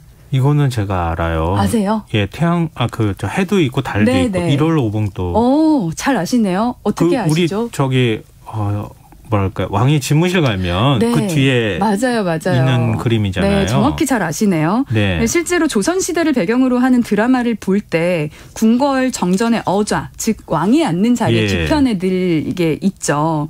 1월 5봉도 이게 그러니까 음양오행을 좀 상징을 하는데요. 예. 음양오행 좀 이것도 좀 잘 아시나요? 1월 5봉도처럼? 아니요, 그 정도까지 제가 전하게 돼서. 네. 네. 그래도 해와 달, 뭐 이게 음양을 상징하는 네, 맞아요. 거라고 하잖아요. 일월이 해와 달이니까 네. 그게 음양이고 오행은 여기에 있는 오봉 5개의 봉우리가 있는 게 일종의 오행인데요. 네. 우주 만물의 변화의 근원이 되는 이제 5가지 기운인 거죠.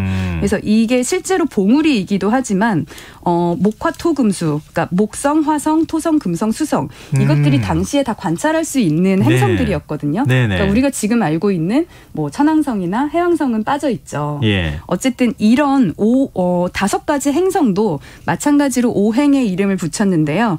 다시 말해서 해와 달과 오성은 당시 사람들한테는 우주 전체였겠죠. 그렇죠. 그래서 1월 예. 오봉도는 우주적 세계관도 담겨 있다고 볼 수 있고 어떤 면에서는 이제 영원한 왕권을 상징하기도 한다. 이렇게 볼 수 있겠습니다. 근데 사실 이건 동서양이 마찬가지인 것 같아요. 네. 우리가 월화수목금토일 이렇게 쓰는 것도 네. 거의 같은 개념이잖아요. 맞아요. 어때? 이거는 세종대왕하고 직접적인 관련성을 갖는 건 아니죠? 당시에 이게 왕의 의미를 네, 같이. 맞습니다. 그러니까 어떤 면에서는 그러니까 실제로 이 1월 오봉도가 좀 사용됐다는 기록이 세종대왕과는 좀 무관하다. 그러니까 1668년에 사용됐다는 기록이 있어서 예. 무관하다라는 주장도 있는데 그러니까 사용됐다고 해서 그때부터 시작이 된 거로 보기는 또 어렵잖아요. 예, 그렇죠. 그래서 정확하게 이제 고증하기는 어렵지만 어쨌든 이제 왕과 관련이 있는 조선시대 조선시대 왕실과 관련이 있는 그런 그림이라고 보시면 되겠습니다. 네. 역시 세종대왕이 들어간 10,000원짜리는 뭔가 다르네요. 네. 과학이나 이런 조금, 것들하고 관련이 좀 있고. 조선시대보다는 이제 네. 막 현대, 사실 여기 천체망원경은 조선시대 거는 아니거든요, 우측에. 그러네요. 그러네요. 네. 옅은 색으로 맞습니다. 지금 천체망원경이 같이 들어가 맞아요. 있네요. 전통부터 현대까지 예. 이제 천문학과 관련된 그런 도상들이 같이 들어가 있습니다. 네. 하여튼 여러 가지 면에서 조금 5,000원짜리하고는 대비가 많이 돼서 네, 맞아요. 이것도 좀 흥미로운 부분이 아닐까 그런 생각이 드네요. 네. 자, 그럼 우리 저 지폐와 관련해서 또 어떤 얘기를 더 할 수 있을까요? 저희 마지막으로 5만 원 이야기를 그러네요. 안 했어요. 그러네요. 네. 5만 원짜리. 5만 원짜리가 네, 5만 원에도 있군요. 살짝 말씀을 드리자면요. 네. 율곡이이와 함께 모자가 지폐에 이제 들어가 있는 거죠. 율곡이이의 어머니. 어머니 네, 이렇게 가족이 함께 그러네요. 이렇게 화폐에 들어가 있는데요. 네. 신사임당 인물 이제 앞쪽으로, 그러니까 그 앞면에 묵포도도 여기 있는 게 포도거든요. 포도도. 네. 신사임당 포도 알이 보이네요. 네. 신사임당과 관련된 일화 중에 그런 거 혹시 아세요? 이제 어떤 잔치집에 가서 누가 치마에다가 국을 엎질렀는데 예. 거기다가 신사임당이 포도알을 그려줘서 한 폭의 그림이 되었다. 언젠가 들었던 것 같기도 네, 해요. 어린 시절에 네. 약간은 뭐 구전설화 비슷하게 저도 들었던 기억이 있는데요. 네. 그러니까 그렇게 그린 것이 묵포도도가 요 앞에 이렇게 있고요. 예. 그 다음에 포도도 뒤편으로 여기 잘 보시면 되게 연하게요. 이렇게 가지 모양이 있습니다. 가지가 가지가 주렁주렁 매달려 달려있는 있네요. 다 숨겨져 있는 것 같은데 예. 이 또한 초충도 수병이라고 하는 그런 팔폭 병풍에 있는 것 중에 가지, 그러니까 다산을 상징하는 그런 가지 모양이고요. 뒷면을 돌리면요. 예. 여기에 이건 뭐지? 늘 하셨을 거예요. 여기에도 그림이 두 개가 겹쳐 있는데요. 네. 앞에 진한 거는 월매도고 뒤에는 풍죽도인데요. 예. 사실 이거는 신사임당 작품은 아니에요. 왜냐하면 5,000원권에도 신사임당 그림이 워낙 많이 들어있기 때문에 이제 앞에 있는 월매도는 어몽룡의 월매도, 그리고 뒤에는 사군자를 잘 그렸던 이정의 풍죽도 이렇게 들어가 있습니다. 참 오늘 굉장히 새로운 걸 배우게 되네요. 근데 누가 네. 그린 그림이다 이런 것까지 다 기억하기는 좀 쉽지는 않겠지만. 네, 그러실 필요는 없을 것 같고요. 네. 네. 근데 전체적으로 이런 그림들이 이렇게 들어갔다 이렇게 의미를 설명해 네. 주시면서 돈의 가치를, 아이들한테 돈의 가치를 설명할 때 같이 말씀해 주시면 어떨까 이런 생각이 드는데요. 그런 것도 되게 좋겠네요. 실제로 이 화폐에는 예. 그 이제 국가의 문화와 역사가 담긴 그러네요. 상징물이잖아요. 예. 그러니까 돈의 어떤 가치가 뭐 1,000원짜리, 5만원짜리 이런 가치도 있지만 여기 안에 들어있는 그런, 그러니까 국가 정체성을 압축적으로 설명해주는 어떤 사물이기 때문에 이런 역사 이야기도 같이 해주실 수 있을 것 같아요. 말씀하신 것처럼. 제가 그 홍대 디렉터와 이런 얘기를 나눌 거라고 상상을 못했는데요. 네. 미술이라는 영역이 우리가 생각하지 못하는 부분까지 많이 굉장히 침투해 깊숙이, 있죠. 예, 그러게요. 네. 미술에 대해서 좀 더 열심히 배워야 되겠다는 생각을 오늘 다시 한번 하게 됐습니다. 네. 근데 이 톤 오늘 제가 저한테 주시는 건 아닙니다. 아니죠? 제가 가져가겠습니다. 네, 알겠습니다. 그럼 굉장히 재미있는 얘기 들려주셨습니다. 미술랭 가이드 오픈 갤러리 홍재 디렉터와 함께했습니다. 오늘 말씀 고맙습니다. 네, 감사합니다. 김성환의 시사야 오늘 수사 여기서 마칩니다. 모바일 쿠폰 당첨자는 홈페이지 공지사항에서 확인하실 수 있습니다. 편안한 밤 되십시오.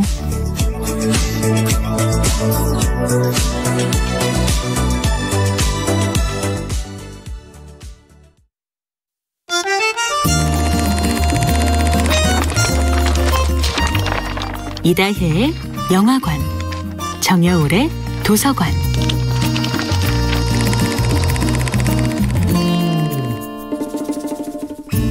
안녕하세요. 여러분과 아름답고 풍요로운 책 이야기를 나누고 있는 작가 정여울입니다. 이번 주에 함께하는 작품은 클레어 던의 칼을 융, 영혼의 치유자입니다. 융 심리학의 페르소나와 그림자, 그리고 에고와 셀프와의 관계를 공부하면서 책으로는 해결되지 않는 궁금증이 있었습니다. 과연 페르소나는 가식적이고 그림자는 솔직한 것일까요? 페르소나는 훌륭한 연기자이기만 한 걸까요? 에고는 의식적이고 외면적인 협상가이기만 한 것일까요? 페르소나 또한 어느 정도 나다움을 간직하고 있습니다. 에고 또한